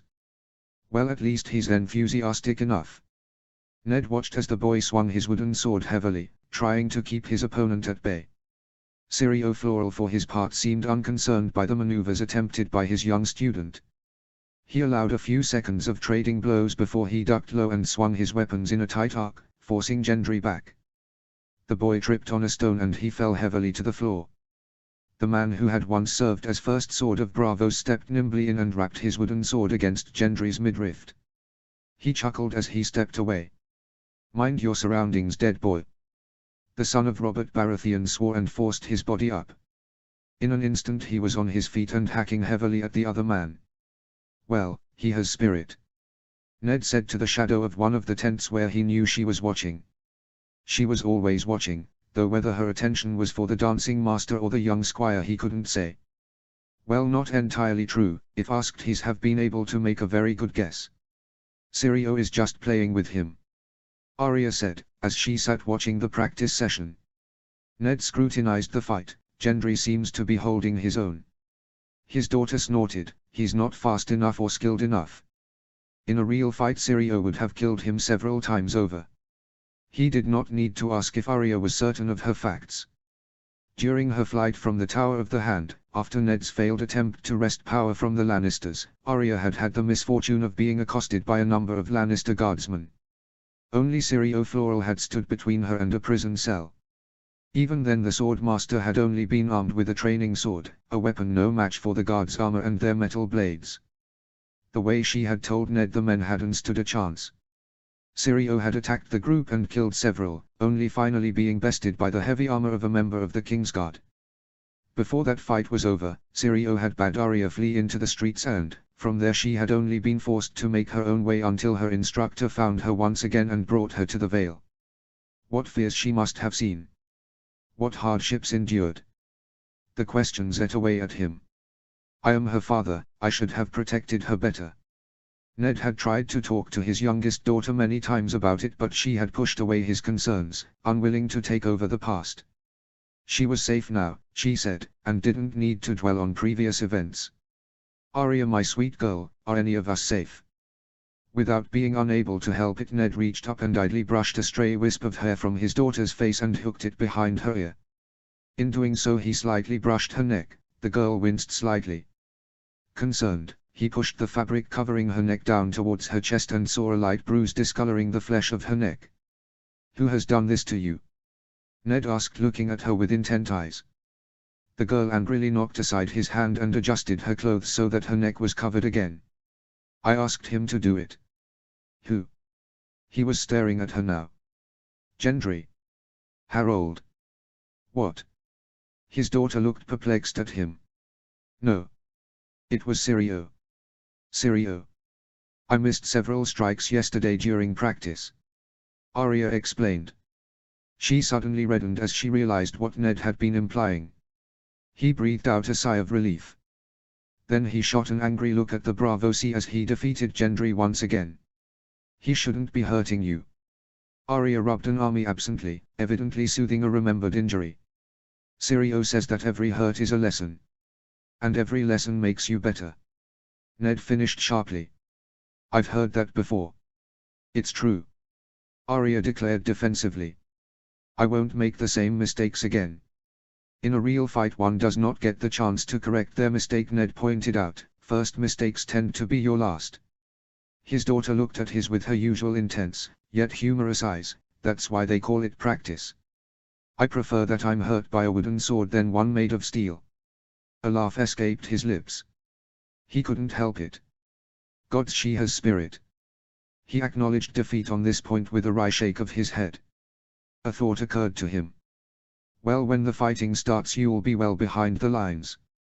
With luck you'll never have to put your skills to use. Arya's face hardened as it had many times before when they had had this discussion. I will be on the front lines. With you. Ned turned his head, his eyes seeking out her own. You will not. She matched his expression with her own stubbornness. I will. She stared firmly. I promised your mother I would keep you safe, Ned reminded her, ignoring his daughter's snort of disdain. That is a promise I will keep. Why then allow me to be trained? Arya said, if you won't allow me to fight then what's the point? It was to allow you to better defend yourself, Ned reminded her. Jon gave you a sword. If you're going to be waving it about I'd have you learn how to use it properly. Ned intended to have firm words to the boy when he saw him again. Give a sword to a girl as a gift. A girl with no training or ability to use it. No, Arya replied softly, that wasn't the reason. You knew me. You saw me for who I am. The true seeing is what Sirio calls it. You saw that I was never going to be a lady. Never. I would rather run away to Essos than have to be like Sansa and spend my time sewing and observing my courtesies. Ned said nothing, he just watched her. Undeterred by her father's icy expression, Arya pushed on. I would be a warrior, father. I would be like Daisy Mormont and Brian of Tarth. Ned felt terribly sad, as if a weight had settled on his heart. I do not want you hurt, Arya. Arya offered a somber smile. We can all be hurt. Anyone. Look at Jory or Septa Mordane. One was a soldier, the other was a servant. They were both murdered. The difference is Septa Mordane had nothing but her faith to protect her. Her hand grasped the pommel of her sword. I would use something more real. That way if our enemies come again I can fight them rather than run away. Seeing his forlorn face, her eyes softened. I too made promise, father. I promised mother and Sansa that I would protect you. Ned grimaced. I'm sure that fighting the Boltons and Greyjoys is not what your mother and sister had in mind. Probably not. Arya said dismissively, her face losing all its humor. Still, like you, when I make a promise you can be sure I will keep it.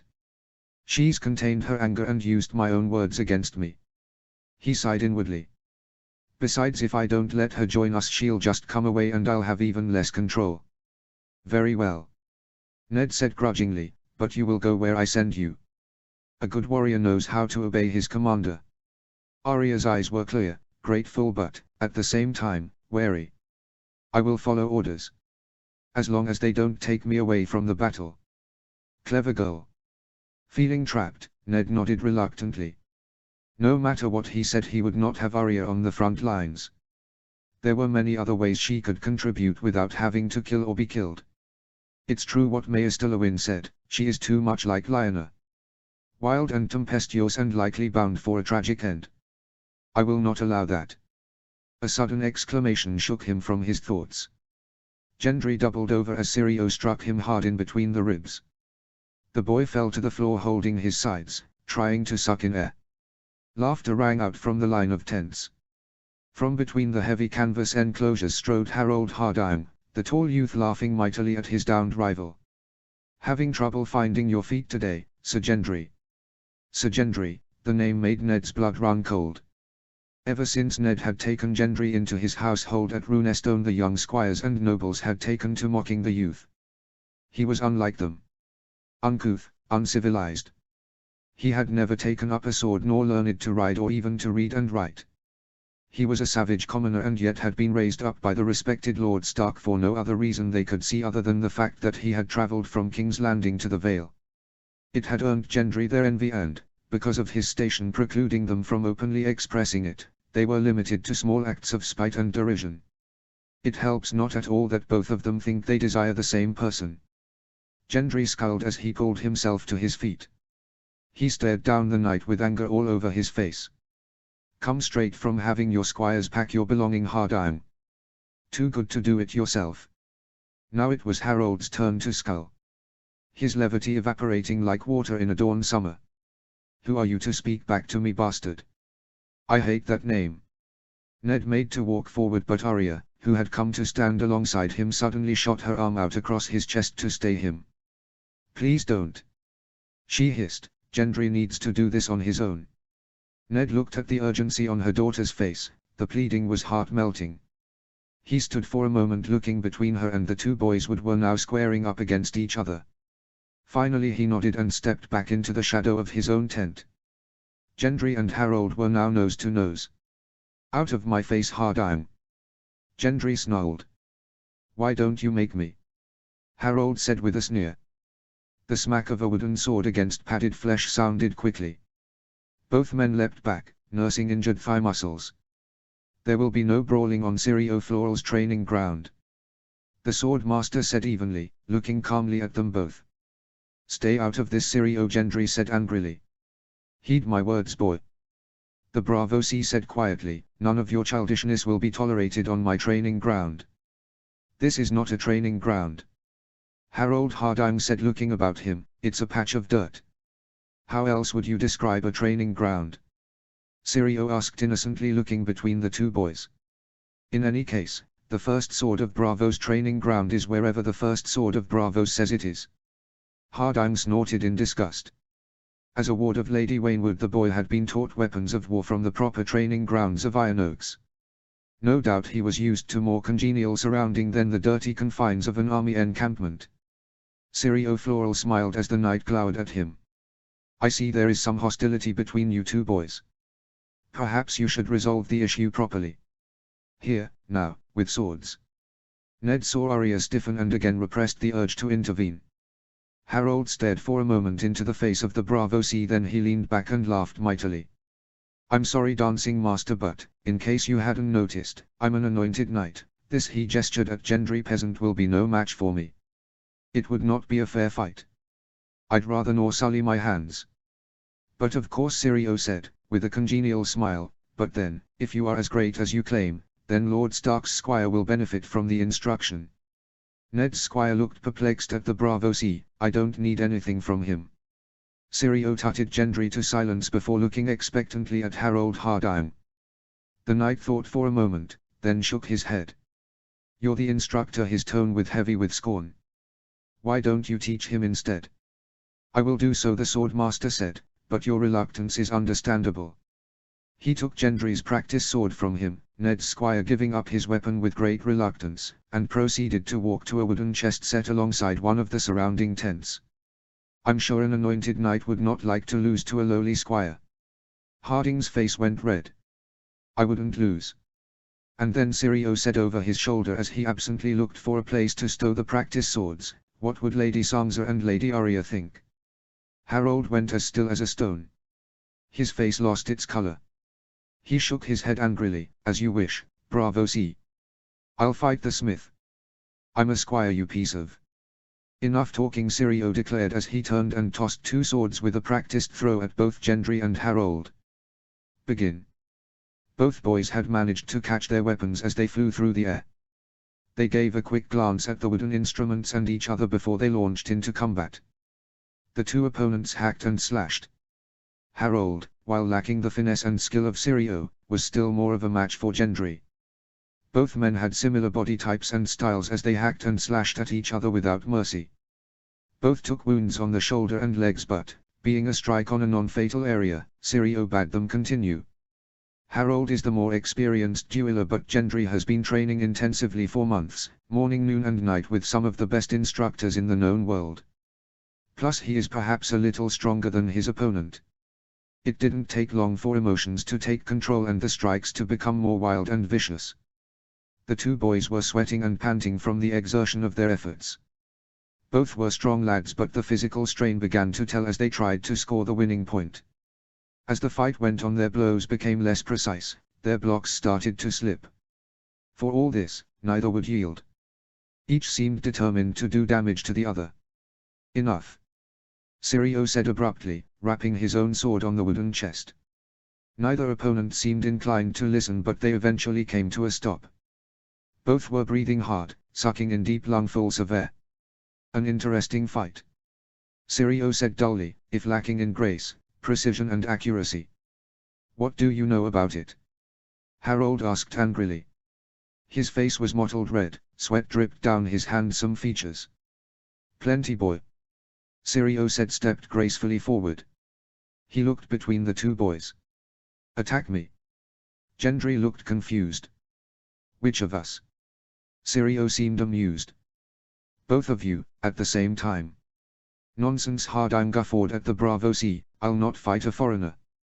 Besides, we're both taller than you, old man. And stronger too. Perhaps. Sirio nodded. If you're right, then the fight should not take too long at all. Harold looked around him. A circle of soldiers and camp followers had started to form, their interest piqued by the contest going on amongst them. His face reflected the fear of being embarrassed amongst his peers.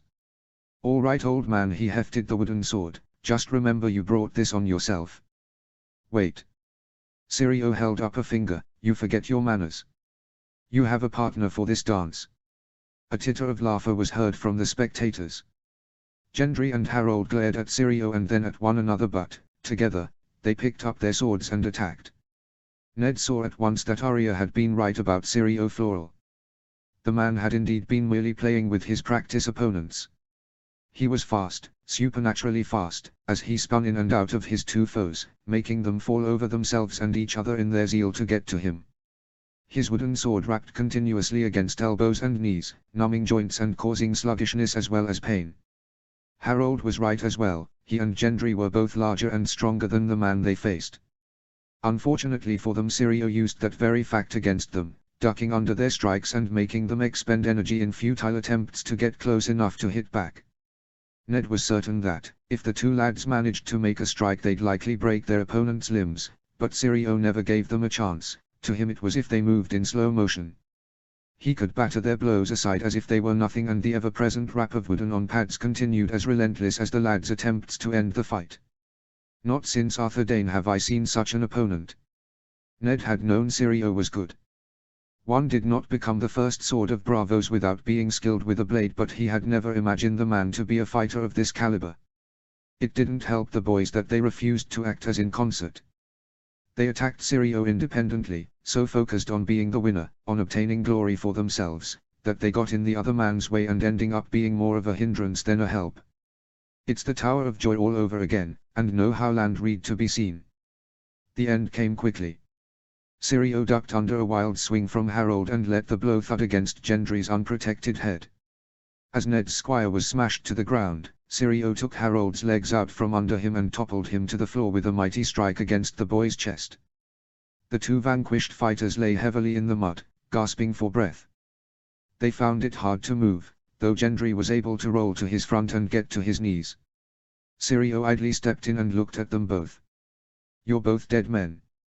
Beaten by your own rash feelings and lack of control. He tutted dismissively. I have taught students half your age with more skill. The crowd was laughing. Harold was red from shame and anger. Gendry just looked tired. They glanced at each other as they tried to rise. But then quickly looked away. Boys. Arya blurted in exasperation. She walked to the edge of the thin circle and stood with her arms folded as she looked expectantly at Gendry. Again. Sirio commanded from the far side of the circle. Ned moved closer to watch. His squire had spotted Arya at the edge of the circle. His eyes hardened as he saw her watching, his shoulders shook with embarrassment but, abruptly, his anger vanished as he breathed out. He got to his feet and offered an arm to Harold. Hardang looked surprised but, seeing he could not allow himself to be further shamed by spurning the gallant gesture, he reached up and accepted Gendry's army. With a heave Gendry pulled the Knight of the Vale to his feet. The two boys looked at each other before Gendry whispered something to him, his voice low enough so that Hardang was the only one to hear. Harold looked up and seemingly sought out something in the crowd. His eyes coming to rest on Arya and then Ned behind her. His face set and he looked at Gendry. He did not answer with words, he just nodded grimly. The two boys turned to face Syrio and they raised their weapons. Then they attacked. This time the assault was different, their actions were more measured, controlled. The two advanced towards Syrio on either side but they did so slowly, taking their time. Syrio seemed to smile at them both in acceptance that this would be an altogether different fight. Then the Braavosi attacked them. Before either Gendry or Harold could react, Syrio was amongst them, his sword spinning as he slashed and weaved. The boys countered quickly though, making Syrio work to block their strikes.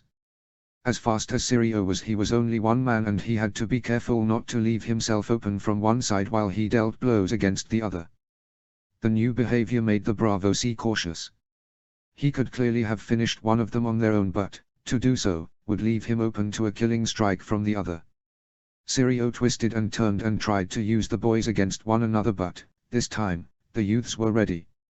They pulled their punches, always seeming to bring their strikes up short, content it seemed to wear their opponent down rather than go for the killing blow. Stalemate. But then Syrio pitched forward and rolled across the ground, raising himself deftly to his feet and thrusting his weapon back to ward off his foes. As the boys advanced, Syrio suddenly flung his hand out. A clod of earth hit Harold squarely in the face, forcing the knight's eyes shut as it covered his face. Syrio picked up the mud from the ground as he rolled. Then the Braavosi was in, swinging for Harold's unprotected head. The youth blinked but he was clearly blind from the dirt covering his face. He was helpless. Gendry was not. Without conscious thought, Ned's squire blocked Syrio's attack, saving Harold from a savage cut and then proceeding to take the fight to the swordmaster, pushing the man back with fast hacks and stabs to try and give his new ally time to recover. He knows he can't win, he's just trying to give Harold a chance to clear his face. Syrio seemed unconcerned by Gendry's attacks as they fought one-on-one. It was a recreation of their fight of a few minutes ago, only this time there was an urgency in Gendry's actions as he tried to play for time as he attacked Syrio. It wasn't enough, Syrio twisted and swept down, taking out Gendry's legs and dropping him to the floor yet again. Before the boy could react, Syrio slashed downward to put an end to the contest. Here. The shout was followed by Harold Hardang barreling into the fight and driving Syrio away from Gendry prostrate form. Syrio fell back, spinning away until he was some distance from the pair and safely positioned on the other side of the training ground. Harold stayed where he was, guarding Gendry as the boy rolled to his feet. The squire nodded to the knight in thanks for his assistance. We find our true friends on the battlefield. Syrio suddenly dropped his guard and smiled tightly at the two boys. That is enough for the day. The two youths looked askance at the Braavosi but he just looked at them sternly. This time Ned did step forward. You heard the man. That's enough. We're due to leave in less than an hour. You had both better be ready. Gendry instantly obeyed, lowering his weapon and nodding in understanding. Harold was slower but he followed the other boy's lead. Ned looked around at the circle of spectators. Don't you all have something to do? A quick ripple went through the group as the people dispersed quickly, eager not to attract the ire of Lord Stark. Ned turned his back on the circle, sparing but a moment to share a glance with Arya before he walked back towards his tent. Boys. He heard his daughter say once again, only this time it was full of humor. My lord. A moment of your time. He looked up from the parchment, Sir Morton. The heir to Iron Oaks stopped a respectful distance from Ned, who stood on the empty ground where his tent, now safely packed away on one of the many carts, had once occupied. My lord, it is assumed we'll be at the southern border of the Neck in the next 2 days. Depends on our progress, Ned replied, tucking the parchment into his belt and addressing the man. The weather will play a part. No doubt Sir Morton agreed. My question, my lord, is do we have a plan once we reach the neck? Ned strode towards a line of tents, motioning the knight to follow him. Concerned about entering one of the wildest parts of the Seven Kingdom. The knight snorted. Hardly, my lord. I will admit though that there are those of us from the Vale who have rarely been this far north. They rounded a cart that was being loaded with supplies. Ned stepped nimbly out of the way as a soldier man handled a large crate towards a makeshift ramp. He stepped back in and put his arms on one side of the crate, indicating that the man should take the opposing end. The soldier nodded wearily in thanks before his eyes widened in recognition of who it was who had stopped to assist him. This thing is not going to move itself, Ned pointed out, with a small smile. Apologies, my lord. The other man hefted his end and, together they lifted the heavy object up the ramp and onto the cart. The soldier nodded his gratitude. Ned reached out and slapped the man's shoulder before walking on, Sir Morton trailing bemusedly behind him. What exactly is your concern? Ned asked as he stopped to let a unit of soldiers past. Well, my lord, Morton Wainwood said, uneasily, some of us would feel better if we had a plan. Ned resumed his walking. Well, as soon as I have one, you will be the first to know. My lord? Sir Morton asked worriedly. Ned turned. It was a joke, sir. A poor one. I need to confer with Lord Reed at Greywater before proceeding with planning our attack. I also need fresh information of where the enemy actually is in the north before I plan our campaign. However, as you know, the Riverland forced and a contingent of Northmen left with Roderick Forrester yesterday as we passed Seaguard. I have sent a messenger ahead to Lord Mallister with instructions that we are still to enact his plan of sailing around the coast to Moat Cailin and attacking it from both sides at once. How long the assault takes will depend on how entrenched the Ironborn are dug in. Once we're through the moor, we'll determine exactly what we're dealing with in the north and how best to counter the enemy. Sir Morton nodded. Apologies, my lord. Some of the boys were getting nervous. We've heard tales about the people in the neck. Ned smiled slightly as he turned to grip the other man's shoulder. I can appreciate that. There are many rumors of the neck and of the Cranogmen. Most of them are untrue with the exception that they do not like unwelcome guests to their lands. Have no fear though, I have sent word on. Lord Reed will expect us and he is most hospitable to friends. You and Lord Reed know each other of old, my lord. At least that's what the camp gossip says. Howland and I have known each other for decades, and though I haven't seen him for years, there is no one else I want guarding my back as we deal with Roose Bolton. He'll come with us then. Into the north, I mean. Sir Morton asked. I mean him too. Ned replied. In truth, I have dire need of him. Galbart and Robert Glover, the great Jon and his son, Ricard Carstark, Mage Mormont, both Lord Marndale's sons. The list of our highborn casualties is grim indeed. Even Harry on Carstark remains injured at Greywater. With Lord Bolton turning traitor and stirring up rebellion, I need experienced Northmen around me. All I have at the moment is Lords Selwyn and Forrester. I need Howland to lead a portion of the army. Northmen know the land best and I will need that to win against the Boltons and Ironborn. He neared another tent line which had not yet been taken down. He heard voices within one of the canvas structures which he instantly recognized. Ned turned back to Sir Morton. Why don't we continue to discuss this on the march, sir? I would value your opinion of what our next course of action should be. My lord. The man nodded and gave a small smile as he walked away back towards his own men. Did he recognize the voices as well? Ned leaned against the side of the nearest tent to listen carefully. I won't tell you again. Stay away from her.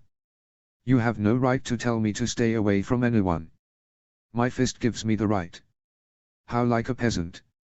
When discussion fails, let your fists do the talking. Why not?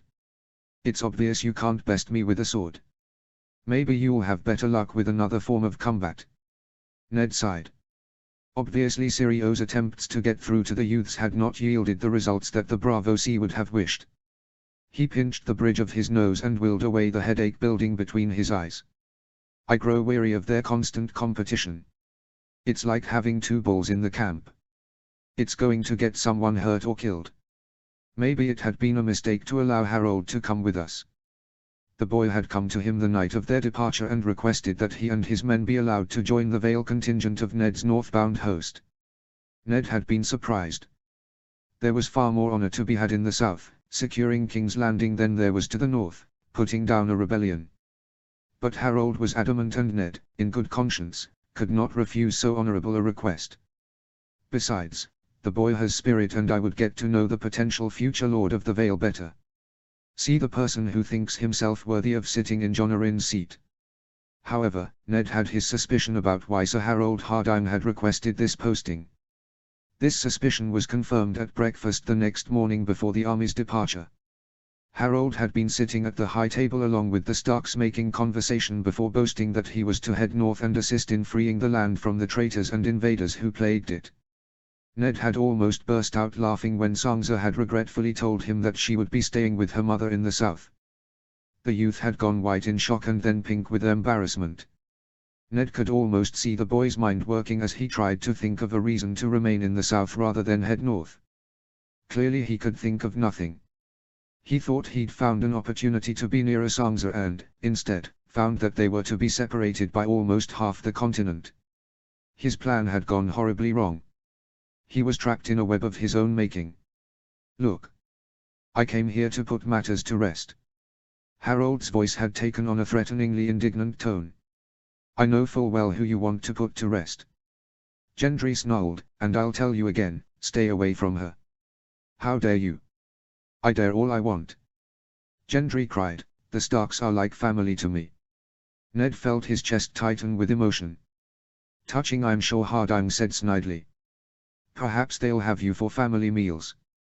Just remember, you're a peasant and will always be so.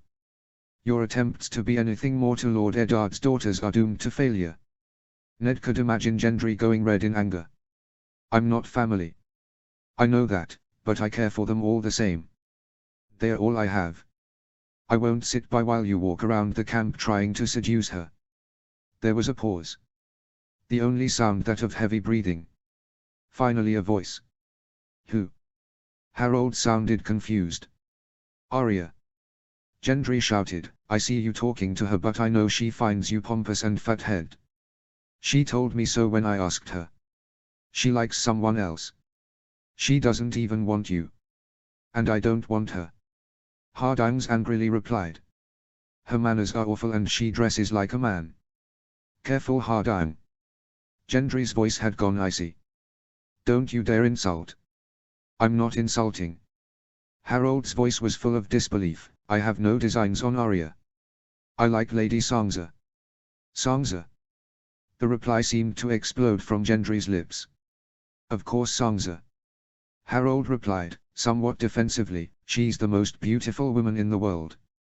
Why in seven hells are you going round after Arya then? Because she's Sansa's sister. They be as different as night and day, but at least she might be able to help me understand her sister better. At least if I can't be courting her in the south, then I can find out about her. I mean to ask Lord Eddard for Sansa's hand when we've finished the campaign. Sansa? Gendry said again, this time with a tinge of laughter in his voice. Watch yourself, bastard. Harold growled, I'm the heir to the Vale, who the fuck are you? It's the height of temerity to assume that someone like you could ever marry the highborn daughter of Lord Stark. That's fucking rich coming from you. Gendry retorted, Arya tells me you already have some bastard children of your own. I have one. Harold replied hotly, then he paused and added, somewhat lamely, and another on the way. Gendry laughed mirthlessly, so you mock me for my base birth and yet your children's will be no more noble. My daughter is born of noble stock. Harold said, voice rising, and if you say one more word about her I'll gut you where you stand. Another pause. However, Harold went on, there is something in what you say. Perhaps I have been too harsh. Do you really think Sansa will give you a second glance if you have other lovers? Gendry asked, more subdued now. I do not. Harold said earnestly, it seemed important to him that his intentions were understood. It's true I have tumbled other women, but I swear by all the old gods and knew that since the day that I saw Lady Sansa I have never even looked at another girl. What of the girl who's carrying the result of one of your tumbles? Gendry asked with disdain. Saffron? Harold asked. She'll be well cared for. As will the child. I will acknowledge the babe, as I have done for my daughter. Lady Anya will ensure that Saffron makes a good marriage. A respectable one. She'll never be looked down upon. The boys lapsed down into silence, then Harold spoke again. So, Arya ha. He would have listened more, but Ned spied some soldiers close by. The hardened men were efficiently taking down the remaining tents in preparation for resuming the journey north. As he walked away from the tents towards his horse, he chuckled to himself. If Gendry and Harold can find some common ground and put their feud behind them, then perhaps miracles can happen after all. That's good to know, we may have need of them in the times ahead. Chapter 55, Daenerys 3. Chapter text. Your Grace. This is an outrage. What you helped Lord Tywin do to my father, to this city, is an outrage, Grand Maester. What will happen to you is merely justice. The old man looked dodderingly up at them. Your Grace, I have only acted to serve the realm. Anyone that says different is telling baseless lies. From the table to their side the soft sliding of silken robes across a wooden surface could be heard. You forget, Grand Maester Varys declared, that I also served King Aerys at the time. I know what you recommended and why. I have also seen, in the intervening years, how you have consistently demonstrated your loyalty to House Lannister. Lies. Pycelle cried, the strength of his voice belying his age and appearance. I have only ever served the realm. You served the Lannisters, Varys retorted sharply, and your dedication to their cause has caused the realm untold misery, not least here in King's Landing. Pycelle shifted on the spot, the heavy chains across his chest jingling in time with the movement. I swear, Your Grace, is I. Silence. Her voice rang out across the hall. We have heard enough. You have been accused of treachery and of being an accessory to murder. How do you plead? Not guilty, Your Grace. Pycelle still looked indignantly at her. So noted. However, on the basis of what we've heard. Your Grace. Pycelle shouted, red-faced, I am entitled to a trial. Even the Iron Throne cannot deny this. You have been tried. By us. You have been found guilty of offences against the Crown. No, Your Grace. Please, I would claim the right to either trial by combat or that of the Seven. Dany looked sideways at Connington, who stood to the side of the two chairs at the centre of the dais. The Storm Lord looked with hatred at Pycelle before shaking his head narrowly in her direction. You are not highborn, Pycelle. Connington grumbled at the man. I am Grand Maester. You were. Varys remarked from his seat. The Citadel has seen fit to strip you of your chain due to the disrepute you have brought on your rank. Pycelle drew himself up indignantly. Disrepute. He spluttered. Leaving aside your vow to be neutral in the affairs of the realm and your promise to serve without prejudice towards any one family, Maesters take a vow of chastity. You have broken that vow. I could cite many examples of you having smuggled whores into your chambers in the Red Keep, but we have sufficient testimony from the men who took you prisoner on the night the Lannisters were removed. Connington shook his head in disgust, cavorting with whores on the night the city was liberated. When your charges needed you most. Shame. A chorus of agreement and not a little laughter went up from across the hall. You have been removed from your former position, Varys spoke softly. Conclave has already convened to determine a new Grand Maester. The former Grand Maester looked dazed for a moment. He blinked in bewilderment, looking bereft at the loss of his title. After a long moment he turned back to Dany and Aegon. Even if this outrageous thing, has occurred, I am still entitled to a trial. Justice demands it. It was Aegon who spoke. You forget again, you are before the King's justice. We have sat in judgment upon you and we have decided the issue. But a trial. This is your trial. Aegon thundered angrily. It was because of your actions, Varys intoned, that the Lannisters got access to the city during the rebellion. You betrayed King Aerys' trust in you when you convinced him that Lord Tywin was a friend and had arrived to help fight Robert Baratheon. The war was over. Pycelle wailed, the Targaryen cause was lost. The valiant Prince Rhaegar was dead. There was nothing left to do but surrender. So you turned traitor? Dany asked. You left the city open to being ravaged by the Lannisters. A dark murmur went through the hall. Some of those present clearly remembering the dark days when the city fell to the invaders. I could not know that would happen, Pycelle said, his eyes filling with tears. He looked imploring up at them. In any case, if the city had been taken as a result of a siege, then the sacking of the city would have been infinitely worse. Have you ever considered, Grand Maester Varys chided, that had the king refused to yield and nor opened the city gates, then the Lannisters would have been forced to lay siege to the city. Doing so would have delayed the war, yes, but it would also have allowed assistance from House Tyrell to arrive. Moreover, delaying the Lannisters would have bought time for the rebel host from the Trident to travel south. If Lord Eddard had been able to get here in time, then he would never have countenanced the horrors that occurred. Had he been here, Lord Stark would have prevented them. Your treachery cost the city that chance, and many suffered and died for it. Dany felt her blood boil. You think I don't know what you're doing, my lord? Illustrating to me the difference between the Starks and my other enemies, in the hope that I will be more inclined to negotiate with the family now that the Targaryens have returned to reclaim their throne. It matters not at all. Ned Stark rebelled against my family and helped Robert Baratheon kill my father and brother. That is not a crime I will forgive. Aegon stood from the heavy wooden chair set at the base of the Iron Throne. It was the twin of the one that Dany herself sat it. As opinion was divided as to who should sit in on the throne itself, it had been decided that they would have joint thrones set at the base of the original. It was not an ideal solution. Dany longed to abandon the alliance and dance up the narrow metal steps to assume her birthright, but she knew that to do so would lose her half an army and potentially cause a civil war between the Targaryen faction. Hardly an ideal state of affairs when the Starks were on their way. Your actions, Aegon stated loudly to the room as he looked with contempt and malice down upon the wretched figure of the former Grand Maester, directly led to the deaths of my mother and sister, and might easily have been the cause of my own death if more loyal men had not intervened. We find you guilty of treason and sentence you to death. There was a faint murmur throughout the hall. While no one was surprised by the sentence, it was the first such punishment passed by the new rulers. Dany stood alongside her nephew. You will be taken from this place to the Godswood, where you will be consumed by dragon fire. A fitting end for one who has betrayed the Targaryens. Pycelle wailed and dropped to his knees. Please, you graces, I beg you, I will go into exile, even take the black, but let me live.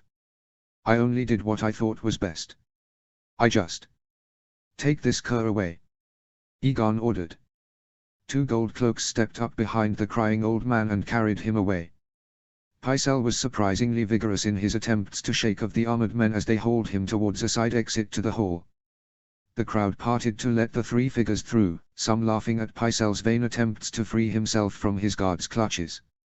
Dany watched him go for a moment. If only I had been able to exact punishment on Robert Baratheon, Tywin Lannister and Ned Stark. Though now 2 are dead and the 3rd my own advisors would have me negotiate with. If the gods exist, they must truly laugh at the predicaments mortals find themselves in. The audience was concluded quickly thereafter. The sentencing of Pycelle was the last official order of business as Aegon and Dany stepped down and walked out of the chamber arm in arm. It had been an exhausting few days. Holding court and administering to the city as well as the regions that were now under Dany and Aegon's control had taken a toll. It had been overwhelming at first. I thought administering Slavers Bay was difficult, but this presents all new problems and very few obvious solutions. Though, with the help of the small council, they had managed to get to grips with the basics. The continuing issue of the Lannister captives and the approaching Stark army was ever present on their mind. As the royal couple passed through the stone arch and into an antechamber, Dany could feel the hostility within her nephew and soon-to-be husband. Anger was rolling of the man in waves. What are you waiting for? He demanded hotly as they were through the heavy wooden door. You'll have to be more specific. Dany asked, indicating to a servant to bring her a goblet of wine. Her nephew looked at her in disbelief. We still have the Lannisters locked in the black cells. 3 of them. We should send them the same way as Pycelle. Now, before any of their remaining allies in the city can get to them. At least he seems to have given up on Myrcella. Lord Varys and Lysa Omar both assure us that that won't happen. Dany nodded in thanks to the servant and sipped gently from the goblet, a beautiful piece made of gold and studded with jewels. We cannot punish Cersei, her sons or her brother for crimes committed by their family. Why not? Aegon retorted, today was our chance to right the wrongs of the past. To renew the kingdom under our rule. She snorted, did you forget? We have precious few kingdoms to rule as it is. Labeling ourselves as child killers seems to be a poor way to remedy that. Her nephew paused, thinking. Connington says that the Stark host has passed Antlers and is on its way here. We must secure the city and be certain of its loyalty before they arrive. If things go ill, it will not do to have enemies inside our wall while we repulse the enemies outside. Does he think I don't know that? We will deal with them. For the moment Cersei's family remains trapped in the Black Cells. We shall resolve this issue later. When? When I decide exactly what is to become of them. Cersei and the imp I can handle, the two boys are a different matter. Her stomach turned at the thought of ordering their deaths. I crucified the slavers of Meereen for killing children, am I to be no better than them? Aegon looked murderously at her for a long moment. Then, with a deep breath, he moved off to an open window and looked out at the dark depths of Blackwater Bay. Have you decided on how to approach the Starks? Dany shook her head, though she shot her nephew a knowing glance. I have no need to ask you what you think we should do. Actually, Aegon replied, turning to face her, the daylight framing him impressively in the window, making his form appear like a black silhouette against a background filled with light. I have discussed this with the Hand and my uncle Doran, and they have persuaded me to parley with Robb Stark and see if we can achieve victory through talking rather than war. She stared at him. This was indeed unexpected. Your attitude is surprising. Aegon looked grimly at her. To you and me both. I confess my first inclination would be to fly our dragons over them, show them the strength of our forces, which now appears to be about twice the size of the army coming to face us, and demand they bend the knee and accept us as their liege lords. She looked carefully at him, and now? Now, Aegon folded his arms, now I believe that we should make a display of force but talk to Starks all the same. Varys and Selmy make a good point. Ned Stark was the lesser member of the rebellion. He helped the usurper defeat Rhaegar on the Trident. Dany was astonished. He helped win the battle that claimed the life of your own father. He did, Aegon aloud, but that was war. I will never forgive those who helped kill my father, but I must concede that what happened on the Trident was not murder. Merely combat. What happened there was no crime. Treason and murder, though, are a different story. I have heard nothing to suggest that Stark had anything to do with the murders that were committed here. Seeing her look of incredulity caused Aegon to give her a wry smile. The Lannisters and Baratheons are a different story. Believe me, if I thought Stark was involved in what happened here in King's Landing, I'd destroy him and his entire family. He looked at her harshly. The Lannisters, though, are on borrowed time. You agree with those on the council who feel we should meet Robb Stark then? Dany asked, seeking to return to the most important topic, despite his family being traitors. Regrettably, yes. Aegon walked to a large table in the center of the room and looked down at a map of the Seven Kingdoms. Right now they have the vast majority of the realm's power behind them. We have nothing to lose by talking. From what both Mormont tells us, the Starks have no interest in the Iron Throne. It could be that they can be convinced to give up their titles and accept us as rulers. Their fight was with the Lannisters, and they've won that fight. He looked grudgingly at the map. It's possible. Dany was conflicted about how she wanted events to develop. The scouts had reported that the Stark army was moving steadily south towards the city. If Varys could be believed, Robb Stark was at the head of this force, Ned Stark having gone north to reclaim his homeland. The scouts estimated that the Stark boy was at the head of 20,000 troops and would be here before too long. By now the enemy's own scouts would have spotted the dragons flying over the city and seen the mass army encamped outside the city walls. They'll be ready for us. The question is, are we ready for them? Your Graces. Dany turned to see Jon Connington enter the room and bow to the pair of them. She nodded that the Hand should speak. He looked respectfully towards Aegon. I was wondering if you were ready to depart, Your Grace. She turned to her nephew. Depart. Aegon looked up at her. Ser Jorah and Varys assure me that the city is quiet. That the small folk have accepted the Lannisters' removal. As such, I have decided to ride out to inspect the troops. To let them see me before the Starks arrive. The army needs to see me before I potentially ask them to die for me. You are still set on talking, though? Dany asked, her brow furrowing, on meeting Robb Stark and negotiating. I am, Aegon replied with a nod of his head. though I believe we should be ready for the worst. If the Starks will not yield, then we must hit hard and fast.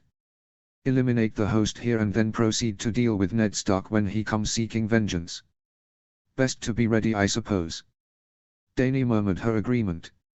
Satisfied, Aegon and Connington left the room, the later only pausing to bow again in her direction. "Bow all you want, my lord, but know that I see you for what you are. A man that condones the killing of someone you pledged to serve. Don't think I've forgotten Harry Strickland. The man's body must be rotting somewhere in the fields around Maidenpool." Varys had told her that the removal of Strickland was necessary, that Connington had led a conspiracy from within the Golden Company that had acted as soon as the sellswords had been deployed on the fields near Harrenhal. The eunuch had looked saddened when she had asked what had happened, but he had explained that Strickland's death was a regrettable necessity to solidly control of the company. Maybe it was. It was all so very complicated. The whole business left her heartsick. She sighed and walked to the window to look down on the bay. In the waters she could see a portion of the Iron Fleet at anchor, the large ships being buffeted ever so slightly by the mild waves of the black water. "You're troubled, your grace." Dany didn't need to look round to know that Sir Barristan and silently entered the room through another of its many doors. "Still serving as my ever-present shadow, Sir Barristan." "Always, your grace." A smile appeared on her lips. Selmy had the habit of doing that to her. There were those who called him Sir Grandfather on account of his age, but, when Dany looked at the old knight, she saw past the white hair and wrinkles and saw the steel beneath. His action in dispensing with the Baratheon Kingsguard had surprised her not at all. She smiled. "I have no need of your protection at this moment, though your advice would be welcome." Soft footsteps indicated that Selmy had crossed the room. "I am at your service, your grace." Dany motioned for the knight to sit at the table.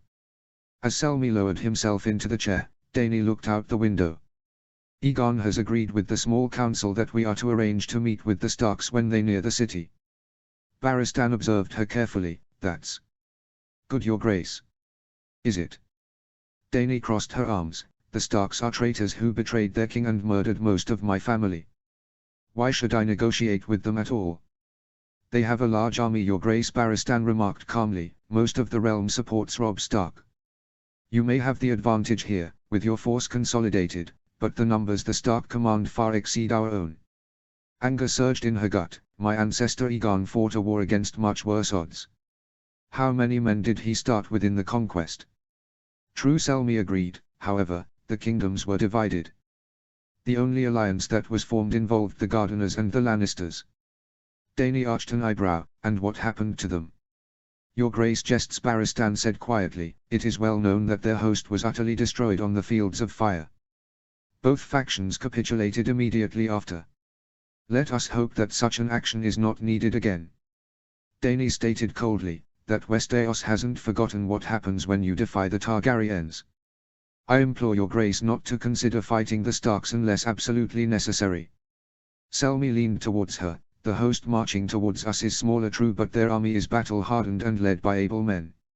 Our army is made up of sellswords and groups that have never fought together. Unlike Aegon, your dragons are not fully grown, they could easily be killed if forced into open combat." "Robb Stark is a child!" Dany exclaimed. Selmy looked at her and she realized that she was being hypocritical. "How different in age are he and I?" Pushing her embarrassment away, Dany's face hardened. "I cannot countenance bargaining with traitors. They betrayed my father." Selmy looked uncomfortable.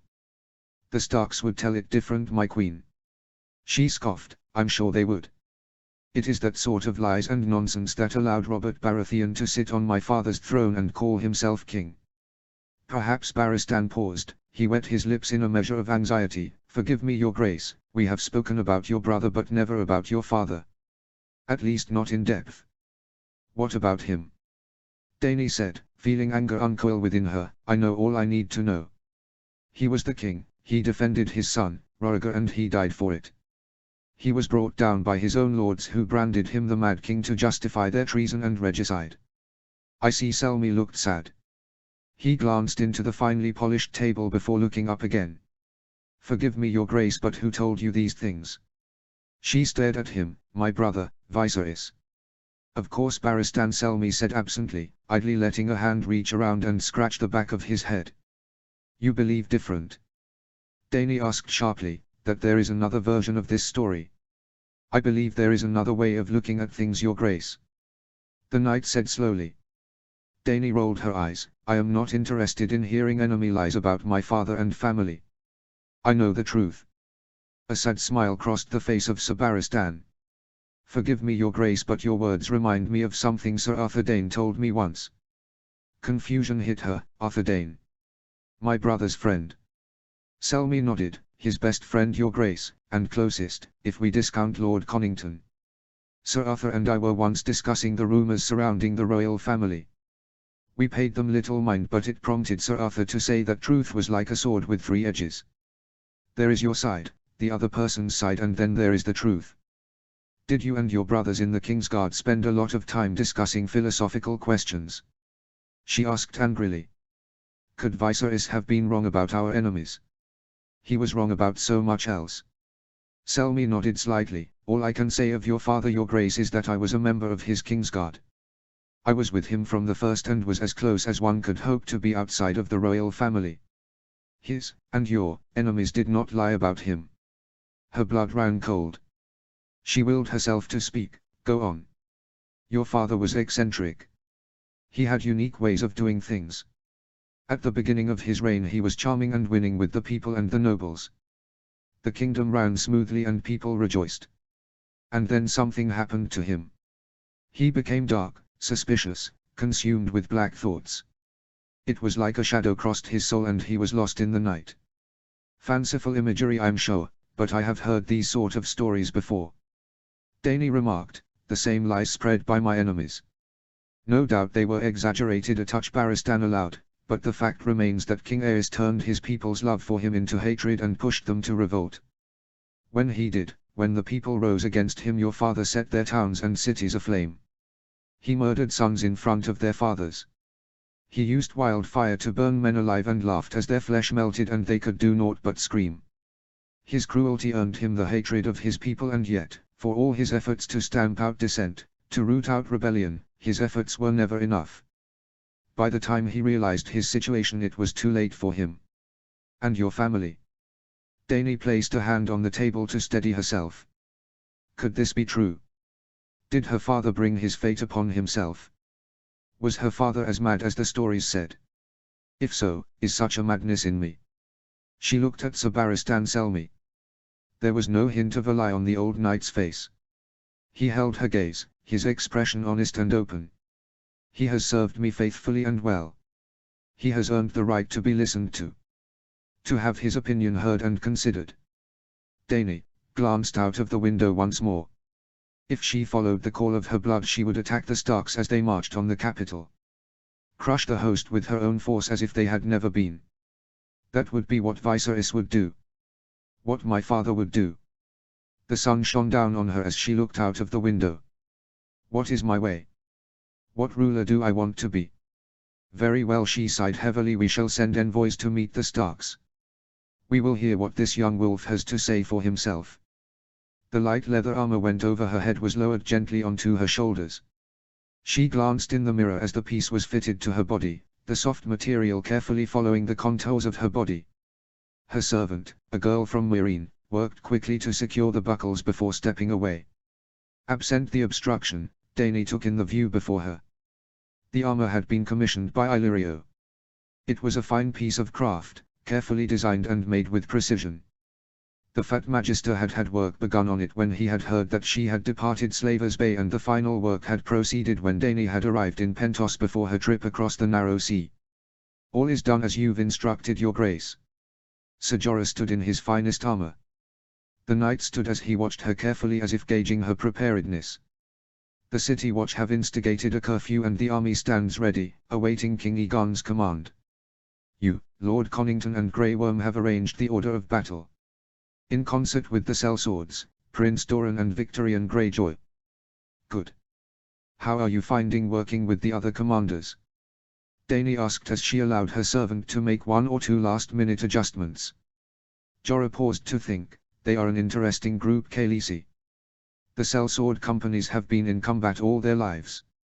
As have the Ironborn. The Dornish are hardy fighters, but they've never seen a pitch battle. They are used to skirmishes on the borders of the Reach and Stormlands. The Unsullied are trained and drilled to perfection, but I worry that they're inexperienced. Plus, Mormont added, I worry about their armor. Their armor? Dany asked, surprised. The Unsullied are equipped with leather armor. The big man explained, it's ideal for the climate of Essos and makes sense as pretty much the same thing, with the exception of the Dothraki who wear next to nothing at all. Here though it is very different. Most of the Seven Kingdoms wear plate or chainmail. Plus they use heavy cavalry. There's a possibility that they'll ride through the Unsullied line like a knife through butter. I must have the smiths make new armor for them. Grey Worm is unconcerned. Dany pointed out. The knight snorted, would you be able to tell if he wasn't? True enough. This gave her pause. The Unsullied were the cream of her army. It would not do to have them on the front line and be defeated in their first battle. Still, she could hardly put them anywhere else. The Unsullied were loyal to her, fanatically loyal. They won't be insulted if she put them anywhere other than at the front. Let us hope that Lord Connington's experience of fighting on both continents will enable him to devise a way to utilize the army he has to best advantage. Still, the host approaching is significantly smaller than our own, Mormont said. If the Starks attack, we will be ready to repel them.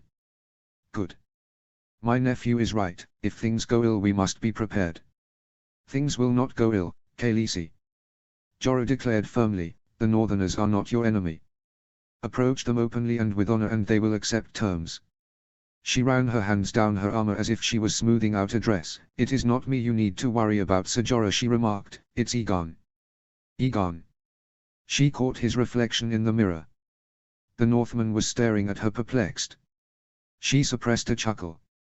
Aegon has no intention of negotiating the way you, Prince Doran and Lord Varys want him to. Jorah Mormont tilted his head. What then does he intend to do? His face went white. He doesn't mean to attack them, does he? We're not prepared for a preemptive strike, we're out of position. No, Dany soothed quickly, I may be wrong, I have not known my brother's son very long, but he wants to be a warrior. That much is plain. Aegon the Conqueror reborn. I suspect that his version of negotiation will be to ride up to the Starks and proclaim himself king and order them to bend the knee. The knight's face had not regained its color. Surely not. I can't say for certain. Dany admitted, he and I have agreed the terms of what we will propose. The rest will be for the Starks to decide. Should they wish, the whole ordeal could go painlessly. But if Aegon loses his temper and starts making demands, then I can't say for certain what will happen. Damn the boy. Mormont cursed angrily. This is our one chance to resolve this without bloodshed. First impressions are everything. We must present ourselves to the Starks as friends, perhaps even allies. Must. Dany asked pointedly, Aegon would dislike you telling him he must do something. As do I. Peace is preferable to war, your grace, Mormont pleaded as they walked from the room. Why start a conflict that could destroy the realm, cost thousands of lives, when a bargain could be struck? Aegon and I have little interest in bargaining away our birthright. Our proposal to the Starks will make clear that they are to yield to us and give up their titles in exchange for peace and the retention of their lands. Somewhere behind her, Mormont came up short. Khaleesi. He breathed. She carried on down a flight of stairs. After a moment, Ser Jorah hurried after her, practically running down the steps. Khaleesi. You can't do this. Her eyes narrowed. Can't is another word that I have no time for, Ser Jorah. But. Jorah stuttered as he looked at her. Robb Stark has been made King of the North. He cannot give that up and keep his honor. Torrhen Stark gave up his crown when he knelt to King Aegon. Dany said as she strode down the wide corridors of the Red Keep, acknowledging the bows from servants and soldiers as she went. Did he not retain his honor? He was shamed for the rest of his life. Mormont muttered sourly, he was known throughout the realm as the king who knelt. His own sons rebelled against his decision and he lost men and women who left Westeros in protest. Ah yes, the Company of the Rose. Varys tells me they still wander Essos as a sellsword company. In any case it matters little. I have thought of a way that will allow Robb Stark to keep his honor, Ser Jorah, never fear. King Torren only ruled the north. Jorah reminded her, Robb Stark rules several kingdoms, all with their own agendas and interests. The Tyrells alone will never allow him to. I remind you, Sir Jorah, that Stark merely controls the areas pledged to him, he has no right to rule them. She heard Mormont sigh, the sound amplified by the stone corridors. Right is a relative concept, Your Grace. The North, Riverlands, Reach, Vale, and Westerlands are his. Please remember that we may not win a war against such an alliance. They walked across a courtyard and headed towards the Godswood. Please, Khaleesi, Mormont spoke again as they entered the woods, do nothing rash here, peace could be achieved without bloodshed. The sounds of hissing and small roars could be heard from a clearing ahead of them. I said I would talk to the young wolf, Jorah. I promised Sir Barristan. Rest assured I mean to make good on my word. Ahead of them they saw a clearing and large, imposing, shapes moving around. Dany smiled. We'll talk all right. But if I do not like what I hear, then I will serve them nothing but fire and blood. Chapter 56, Robb 4. Notes. See the end of the chapter for notes. Chapter text. We've been waiting here for close to an hour. Patience, my lord. The Dragon Queen thinks making us wait will soften our resolve. It's softening mine, it's bloody freezing out here. Robb chuckled as he scanned the cityscape once again. There was King's Landing not a league from where they sat, mounted on their chargers at the head of their army. Well, as much as one can be at the head of something when it was some distance away. Robb sat with a personal retinue around him. The army proper was over a league behind him. The city was beyond anything that Robb had ever seen. Northerners seldom strayed below the neck, and the large expanse of stone and marble was something that made his skin crawl. He was no stranger to castles and towns, had even visited White Harbor on occasion, but this was something else altogether. He could imagine the suffocating effect of being inside the city with its high walls and narrow streets. As a Stark he was used to wide open fields and open sky. This city was almost everything he detested about the South in one neat little package. Fitting that such a place should also be the focus of all the plots and villainy that goes on in the realm. The king led a small group of nobles and officers to a parley with the new rulers of King's Landing. He had originally expected to be sieging the city or accepting its surrender. Instead, he and his party were astounded to hear from the scouts that the dragon banner now flew above the city and that dragons had been sighted flying high over the land. Dragons. Whatever has happened in the city must have been very interesting indeed. Robb had received word as his host had departed Antlers. At first the sightings were hard to take in and were, in fact, dismissed by some of the older members of the War Council. Begone with you. Yohn Royce had shouted at the scout, and stopped drinking on duty. Now, though the initial reports had been verified several times over, the Lannisters were no longer in charge of the city. The Targaryens had returned, and dragons was not all they had with them. Robb counted at least 30,000 men on the plain in front of him. Not good odds if it comes to a fight. In another time and place Robb would have been awed at finding that the long-lost rulers of the Seven Kingdoms had returned to claim the throne. As a child he would have paid dearly to see a real dragon in front of him, to see it fly and breathe fire as they had in the tales spun by old Nan. Now, though he could not afford to be diverted by childish fancies, he was the leader of the host and his men relied on him to provide a steady hand. He had conferred with his War Council. No one could understand how this had come about. People had heard whisperings of Targaryens beyond the Narrow Sea, and it was possible that it was they who had returned to reclaim what was taken from them. Though that doesn't explain how they were able to produce this massive army that I now see before us. Lady Olenna's spies had gone quiet, and it was suspected that the city was being subjected to martial law. The lack of information was unsettling. Robb had brought his army to within a short distance of the city and had prepared to send envoys to the army asking to speak to the new rulers. Instead he had been gainstayed by a messenger arriving from the city. The man wore a jerkin of supple leather and held a white flag in one hand as he approached the camp seeking an audience with him. The king had met the man outside his own tent, Margaery had been at his side. He had listened in astonishment to what the man had to say. "This one is Grey Worm," the muscled warrior had declared. "I come in the name of Daenerys Targaryen, the Unburnt, Queen of the Andals, Rhoynar and of the First Men, Queen of Meereen, Breaker of Chains and Mother of Dragons." What a mouthful. Still, the amount of titles explains a little about the amount of soldiers they have at their disposal. Rob's eyes flickered around the tents to see his men looking between him and the exotic warrior before him. I bid you welcome to my camp. What does your mistress want of me? The man looked at him with a dispassionate air. My queen wished to meet with you, Robb Stark, to talk. Robb nodded thoughtfully. Before I answer, I would know what the state of the city is. Where is Joffrey Baratheon and his family? This one was not ordered to provide information. I am ordered to invite you to speak to my queen, that is all. Well, we'll have to wait a little longer for proper answers then. Robb glanced to his side. Margaery was scrutinizing the man in front of her, but, after a short moment of contemplation, she nodded slowly towards him. Very well, Robb answered, addressing the envoy. It would be my pleasure to host Daenerys Targaryen and a small retinue in my camp. The warrior looked at him. There was no emotion on his face. My queen would have you meet on the ground in between the city and your army, so that both sides can be assured of good conduct. Robb felt a flash of irritation. Does she think I mean her harm? Again, he waited for Margaery to give her view by nodding before he answered the man. That is acceptable. When should we meet? There is a small hillock on the open plain, Grey Worm replied, directly between here and the city. My queen will be there when the sun is at its highest. A few hours from now. Tell your queen I will be there. Having received an answer, Grey Worm nodded respectfully and rode back the way he had come. The next few hours had been spent in frantic activity. Robb had quickly stated that he would only be taking a small force down to meet the queen. No more than 10 men.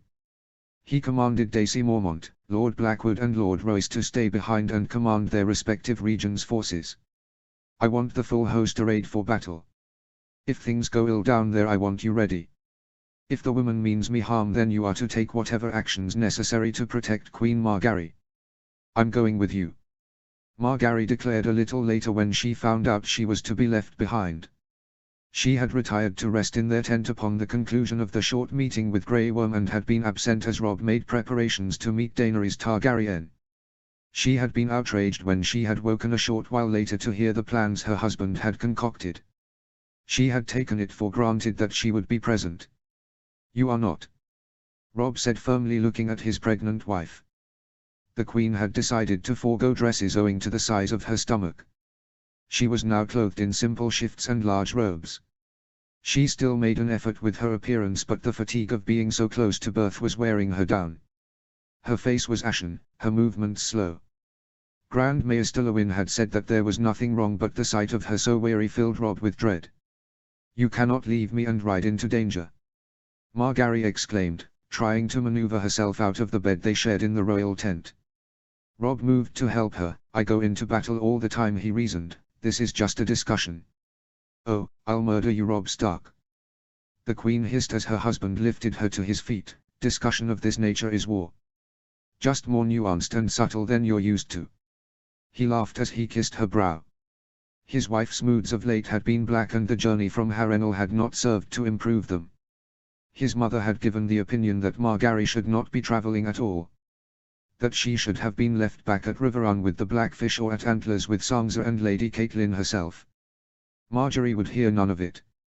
I will be with you when you enter King's Landing, Robb, she had said at the time. Promise me, Robb. I promise. He had cupped her perfect face and looked deeply into her eyes. We belong together and I would have you close at such a time. Now, though, his wife was enraged to find that he was to meet the new ruler of King's Landing without her. What do you expect me to do? Robb had asked. The meeting point is in the middle of a muddy field almost a league from here. You can't ride in your condition, and your carriage will never make it without getting stuck, he snorted. A fine look that will be, the king and his men trying desperately to extract the queen from a boggy mire. I could go by litter, Margaery responded angrily. You think I have one with me, perhaps in my other tent? Robb fought to keep the smile from his face. Well, send for one. The queen bit back. Must I think of everything?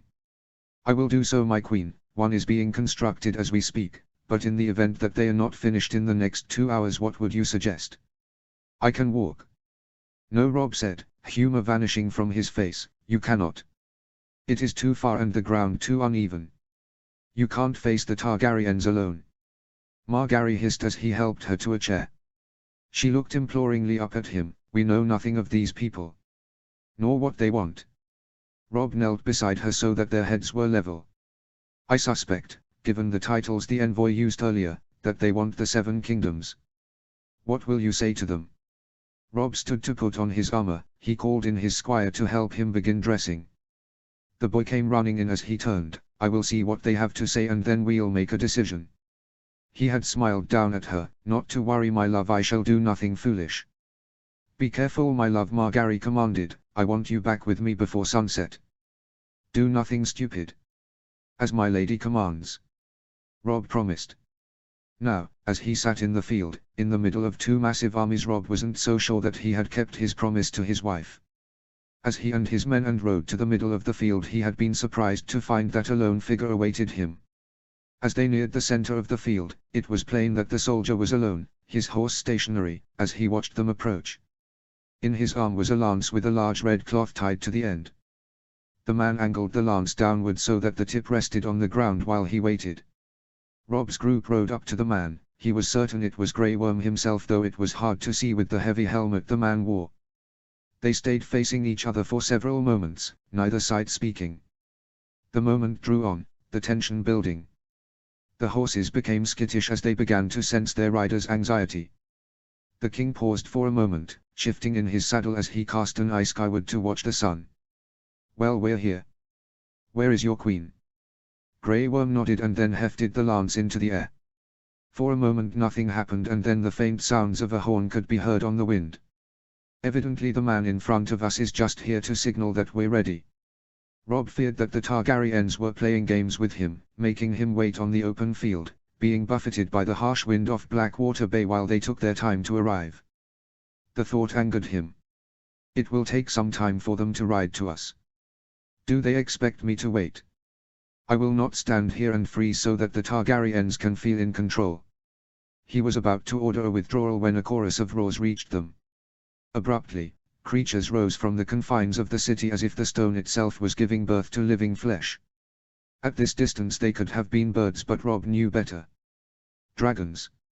3 creatures rose gracefully over the city, pitched into an arc and flew straight towards them.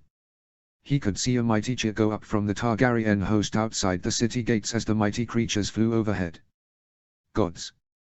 He had heard reports, to be sure. Had wondered at the notion of dragons flying over the realm once more, but he was unprepared for the sight of them. Creatures that, by rights, should only exist in the pages of Maestus history books were now real. And bearing down on them. The creatures flew towards them, like live arrows loosed from a bow. As they neared they began to circle overhead. Now that they were close, the king could see that they were of different colors, black, gold and green. Robb could also see that only 2 of the 3 dragons had riders. The third flew in tandem though, seemingly taking its lead from the black dragon at the front. That would be Daenerys then. The group's horses brayed nervously, some started to buck in fear, eager to get away from the open space that made them vulnerable. Robb saw the men around him looking anxiously up at the larger creatures as they flew close by. Steady! Robb ordered, keeping a tight grip on the reins of his own horse. Hold your ground. With an effort his retinue maintained their position. Just. Suddenly the dragons banked and landed heavily on the ground behind Grey Worm, who abruptly turned and rode away. The king scrutinized the 3 creatures in front of him. They were magnificent beasts. Strong and powerful, yet graceful. He watched as the dragon directly in front of him folded its wings behind him. He realized that the dragons were not as large as he had first supposed. Their larger wingspan gave the impression that the animals were bigger than they, in fact, were. The torsos of these dragons were about as large as that of a large horse. Large, to be sure, but given that old Nan had told tales of dragons whose teeth were the size of broadswords, these were relatively small. However, for all that he could not deny their power and majesty. Gods, what it must be like to ride such creatures. He forced his eyes from the creatures to the riders themselves. On top of the gold dragon was a young man, with silver blue hair. He sat proudly in the dragon's saddle, looking confident, if a little shaky on the beast. The lady on the dragon in front of him was a vision indeed. As if a page of myth and legend had been made real. Her hair was glossy and silver, her skin pale and milky. Her features were perfectly defined from her sculpted nose and chin to her violet eyes that looked imperiously down upon them. There was an otherworldly beauty to her that would be hard to describe to one who had not met her. Rob looked up at her and forced his feature to relax. He offered a smile. "Queen Daenerys, I presume?" The woman looked startled. She looked as if she was about to return the smile, the barest hint of humor curling her lips before she regained her composure. She scanned the faces of the men before her. "You have the right of it, my lord. I am Daenerys Targaryen." She gestured to her side, "And may I introduce my betrothed Aegon Targaryen. Welcome to King's Landing." "I welcome you to Westeros, my lady." Rob followed the gesture. "Aegon Targaryen, son of Rhaegar," the man declared, "grandson of Aes. Gods be good." Could it be possible? Despite the enormity of the statement, confusion permeated his thinking. He cleared his throat. "Forgive me, but I was under the impression that Prince Aegon perished in the fall of King's Landing." The youth who called himself Aegon examined Rob from atop his own dragon. "Loyal men saved my life. Without their assistance I would have been murdered along with my mother and sister. That's not the way history records it. Still, it's possible." "What happened to your mother and sister was a terrible crime," Rob stated. "My father was horrified by what happened here. I'm sure Ned Stark's horror was a great comfort to the shades of my family in the next life," Aegon remarked. He looked disdainfully at Rob. Did his attempts at protest allow him to sleep at night? Rob's eyes narrowed. "Attempts? Am I not right in saying that Eddard Stark joined his friends Robert Baratheon and Jon Arryn in treacherously overthrowing their lawful king and bringing about the sack of the city? My father had nothing to do with events here." "Perhaps not," Aegon stated, "but he was a traitor." Rob felt his face redden. His grip on the reins tightened. "My father was not a traitor." Daenerys's dragon shifted beneath her. "What I believe my nephew is trying to say." "I know full well what I was saying," Aegon cut her off sternly. "I believe that we should not start this discussion with lies or half-truths. Your father was a traitor, Robb Stark. What I wish to know is whether the apple falls far from the tree." "Meaning?" Robb asked, scarce able to speak for rage. "Why, whether you are a traitor along with your father." "Obviously." The tension from the men behind Robb added to his own. He could felt their eyes on his back as he gazed angrily at the dragons. Slowly he wet his lips and spoke. "I have never broken an oath nor my word. I try to live my life with honor." He shrugged slightly. "Whether I succeed is for others to judge. I do all I can." "A wise answer," Daenerys responded, shooting a glance at Aegon. At her silent signal, Aegon cut short his intended retort. "We thank you for your welcome, Lord Stark. My father is a lord, your grace. While he lives I have no claim to that title." He could see Aegon's eyes flash slightly. Daenerys caught the expression as well, but she turned and made her face neutral. "I understand that you and your men are responsible for the Lannisters' fall from power." "We are, though I could not have done it without the help of my bannermen." Robb cast an eye towards the city. "And I take it that you are responsible for removing the Lannisters from King's Landing." He paused. "May I ask where they are now?" "In the Black Cells," Aegon said bluntly. "We had to detain them," the woman cut across her nephew, "for the time being until a trial can be organized for them. And until their executions can be scheduled." Aegon added with a hint of malice in his voice. Robb considered briefly. "Can I ask who it is you have in your cells?" "We rode south in pursuit of Tywin Lannister. I would be grateful of any news of him." "Lord Tywin is dead. Killed on the battlefield, cut down like the cur he was," Aegon said flatly. "His daughter, son and 2 grandchildren are now our prisoners." "Son?" He must be referring to the imp given the Kingslayer's death at Harrenhal. "May I ask on what right you hold them? And what charges you would lay against their names?" Aegon seemed puzzled. "Why, we have right to hold them as king and queen, the true rulers of Westeros." Robb nodded slightly. "And the charges?" "Treason," Aegon said with satisfaction. "That is absurd," Robb said. "Cersei Lannister and her brother were not a part of the rebellion, and her children were not even born when your father was deposed. How could they be guilty of treason? Except against Robert Baratheon if Stannis's allegations were true." "You would argue on behalf of the Lannisters?" Daenerys inquired, surprised. Their house is your enemy as well as ours.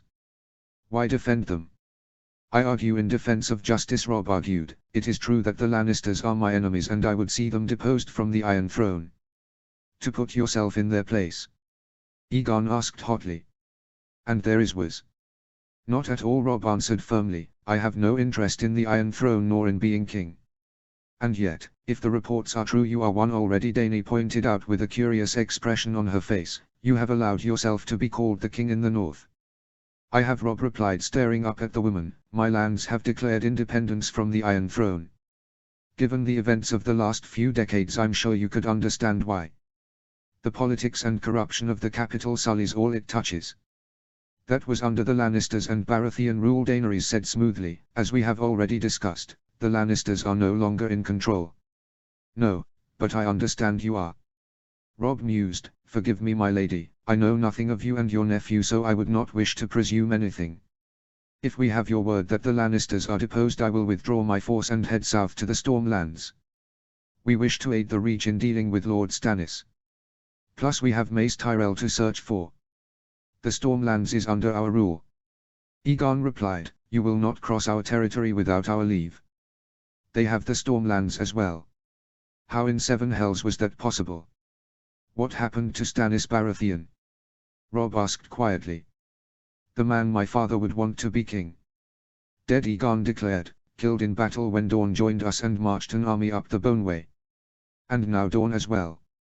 Robb glanced at Daenerys' face. She was putting on a good show of keeping her face impassive. Too good. I see. Well, if you have control of the region, perhaps you might be able to help us with the whereabouts and any prisoners Stannis Baratheon may have taken. Aegon eyed him with disdain. It is not for you to question us, Stark. We are in command here. And we have more men, and they are in much better condition than the ragtag army you've brought before us. Robb suppressed a surge of irritation. I am merely asking for your assistance, he pointed out politely. Daenerys smiled grimly at him. I regret that we currently have no information regarding your good father's location. Or even if he is still alive. Our forces are currently besieging Storm's End. If we come across any information regarding Mace Tyrell, we will inform you. Will we? Aegon asked from atop his dragon. We will. His aunt said, looking firmly at him. It seems all is not as well with the self-proclaimed royal couple than they would have us think. I am obliged, my lady. Robb spoke to Daenerys. I would have peace between us. With the Lannisters gone, there is no more need for war. I agree, Daenerys replied. My nephew and I are here to reclaim our birthright. We do not wish to continue the hostilities that have ripped the realm in two. If we can achieve our aims peacefully, then that is our preferred course. Here we go. And what, my lady, are your intentions? We are here to reclaim the kingdom of my father, Daenerys stated evenly. This land once belonged to my house and its bloodline. We would have it be so again. A cold chill gripped his heart. It was as he suspected, though he had hoped that he was wrong, that another option had presented itself. Those few, brief, words may yet plunge us into another devastating war. He regarded her and then nodded as if in understanding. I see. You see. Aegon snapped. His gold-white dragon shifted uneasily beneath him, so much so that the man was forced to reinforce his grip on the dragon's hide. Is that all you can say? Robb looked calmly at the two before him. What would you have me say? You can start, Daenerys said, looking tense, by saying whether our ambition has your support. Whether you are our friend or foe. He looked grimly at them. I need to confer with my council, my lady. This is a wholly new situation to the one we expected to find upon our arrival in the Crown Lands. Would you perhaps give me a little time for discussion? Discussion? Aegon snarled, moving his dragon forward. Perhaps you don't fully understand the situation, Stark. Robb's blood became ice. I understand fully. But bear in mind that in the short time we've been speaking you have insulted my family and my men. I have done neither. My purpose here is just to determine the situation. As is ours. Daenerys said, glancing at her nephew. We are new to this land and wish to gather as much knowledge of our kingdom as we can.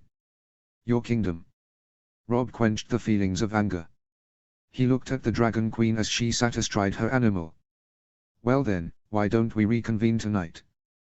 That would be hell's teeth. Egon exclaimed, forcing his dragon to rear up in a threatening posture. I say we burn them now for their impudence. Robb Stark looked at Daenerys for a long moment before idly turned his gaze towards the imminent threat. You can do that, but in the next instant you and your beloved dragons will be dead. You dare threaten us? Egon shouted. You threatened my men. Robb said calmly, I do not take such threats lightly. Egon cursed at him, how do you think you will be able to follow through on that threat, Stark? You have 10 men with you. One burst of dragon flame will kill you all. It would, Robb agreed, but following our fiery and painful deaths you and your betrothed will be struck by a volley of arrows. You and your creatures will be dead before they hit the ground. The man looked about him frowning, he ignored his aunt who was looking at him in alarm. I see no archers, Stark. I see a paltry number of cavalry in front of me. Defy me and they'll be nothing more than cinders. Did you really suppose that I came to a parley with members of House Targaryen without the means to defend myself? Robb shook his head, I know what your family does to those that answers its call. My grandfather lies beneath the crypts of Winterfell because he answered a Targaryen summons. I had archers hide themselves in the tundra hours ago. Some 50 men. One word from me or the smallest sign of treachery and they'll fill the air with missiles. The men I chose come from the neck, they never miss. The other man ignored him, he looked around again for Robb's hidden force. When he could find nothing, his arrogant air seemed to begin to dissipate. You would still not survive our attack. He pointed out, with an air of childishness. You would not survive ours. Robb replied, forcing himself to absolute stillness, should we die together? I dare say the realm will be better off without dragons in our midst. Egon looked furious, he made to fly away but Robb's voice stopped him. I don't want him to think of doing an air attack. I would advise you to head straight back to the city. My archers will become very nervous at the sight of dragons flying overhead. There will be no need of your archers, Daenerys declared as she turned to her nephew who looked back at her in fury. We agree that further discussion would be beneficial to us all. We shall withdraw to discuss matters. Aegon Targaryen looked angry, almost to a point beyond reason. But a stern look from his aunt finally made him relent. In an instant his dragon was aloft, circled once and then flew unerringly back to the city. Robb fought the urge to let out the breath he had and realized he'd been holding. Instead, he turned and tilted his head politely at the woman. Daenerys paused and then smiled playfully. You have made my day, Robb Stark, truly you have. He was baffled.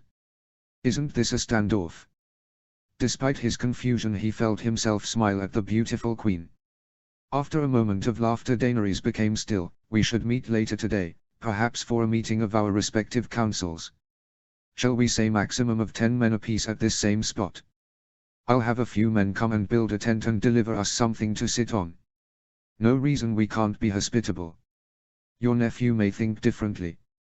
Robb pointed out. Leave my hot-headed betrothed to me. Daenerys said, what say you, to a meeting this evening at dusk? This afternoon you've demonstrated nerve, tonight you can show your bravery. Very well, Robb said cautiously, though oblige me by leaving the dragons at home.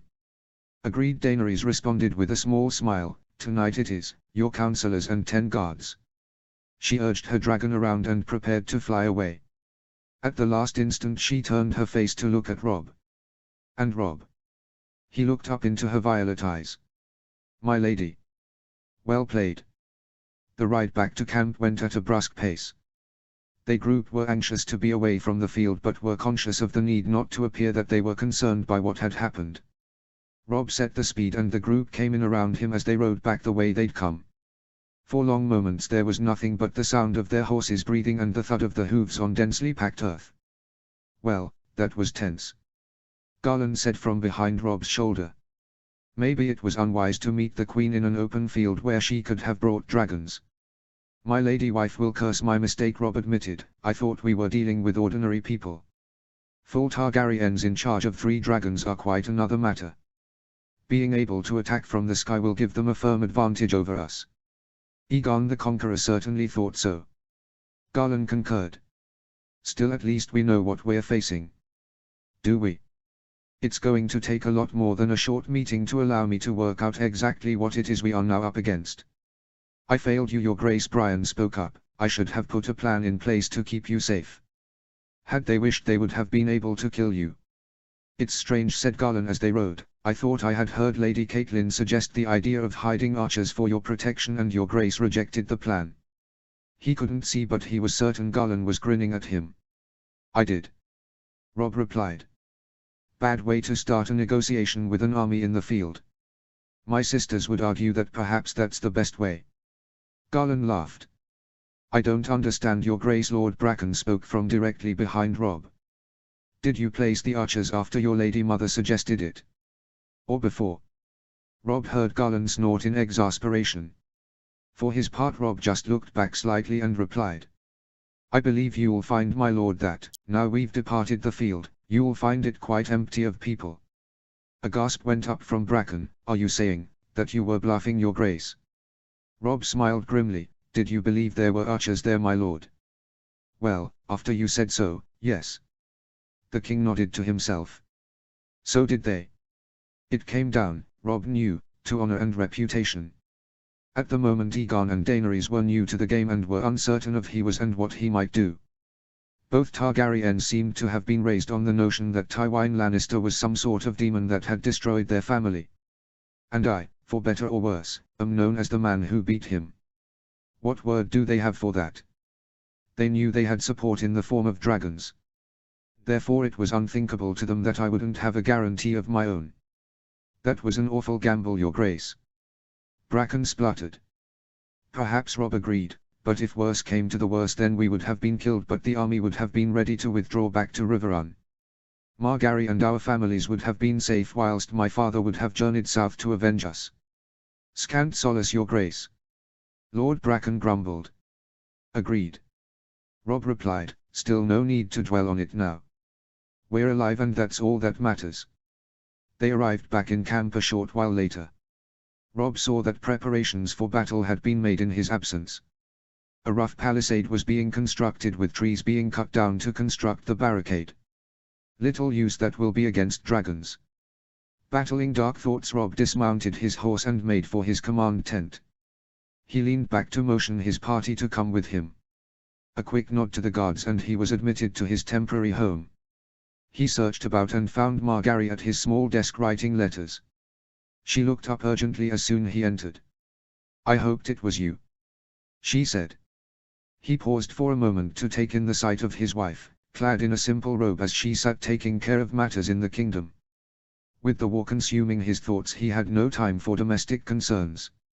Thankfully, Margaery had things well in hand. So much so that Robb had a seal made for her so that she could conduct affairs when he was on campaign. The smithy at Harrenhal had looked bemused when he had requested such a small and elegant piece, but he was glad he'd made the effort. The gratitude on his wife's face when he presented it to her warmed his heart. Robb leaned back and raised a hand to stay his men from entering. He wanted a moment alone with his wife. He walked over and kissed her lightly and placed a hand gently on her belly. Your son has been restless this morning, she remarked, placing her hands on his. You're so sure it is a boy? Robb asked, smilingly. His wife looked at him intently. The Maesters and Septas all agree. She was the picture of innocence. Pa. Some Maesters believe we live in the eye of a great giant. Others believe we circle the sun. Who knows the truth of such matters? His wife smiled at him. Perhaps you're right, but I believe it to be true. Well, we'll find out soon enough, my love. Her smile faltered. How was it? Robb sighed. It is as you thought, the Targaryens have returned. What's more, they have a large army and at least 3 dragons. Margaery seemed to take this in stride. She looked thoughtful, already calculating the options. He looked at her urgently. They want the realm. Of course they do, the Queen said dismissively, as if that was obvious. The question is, how far are they prepared to go to get it? Maybe we'll know tonight. We have been invited to a more comfortable parley to discuss the situation. So soon? Margaery arched an eyebrow. Sooner is better, Robb replied. We can't sit here forever and they are unlikely to allow us even a temporary stay. I certainly wouldn't permit an army of our size to set up camp outside of Winterfell. Best to resolve the issues now. Do you think we can? Margaery looked doubtful. That is what I and the council have to decide in the next few hours. But first, were the letters I asked for sent out? His wife gave him a slight look of irritation. Of course. Grand Mayor Stillowin dispatched them almost as soon as you left earlier. She smiled widely. Oh, and a rider came from Antlers. The Shield Islands have completely fallen to my brother's forces. The Reach is secured. That's marvelous news. Robb replied, hugging her.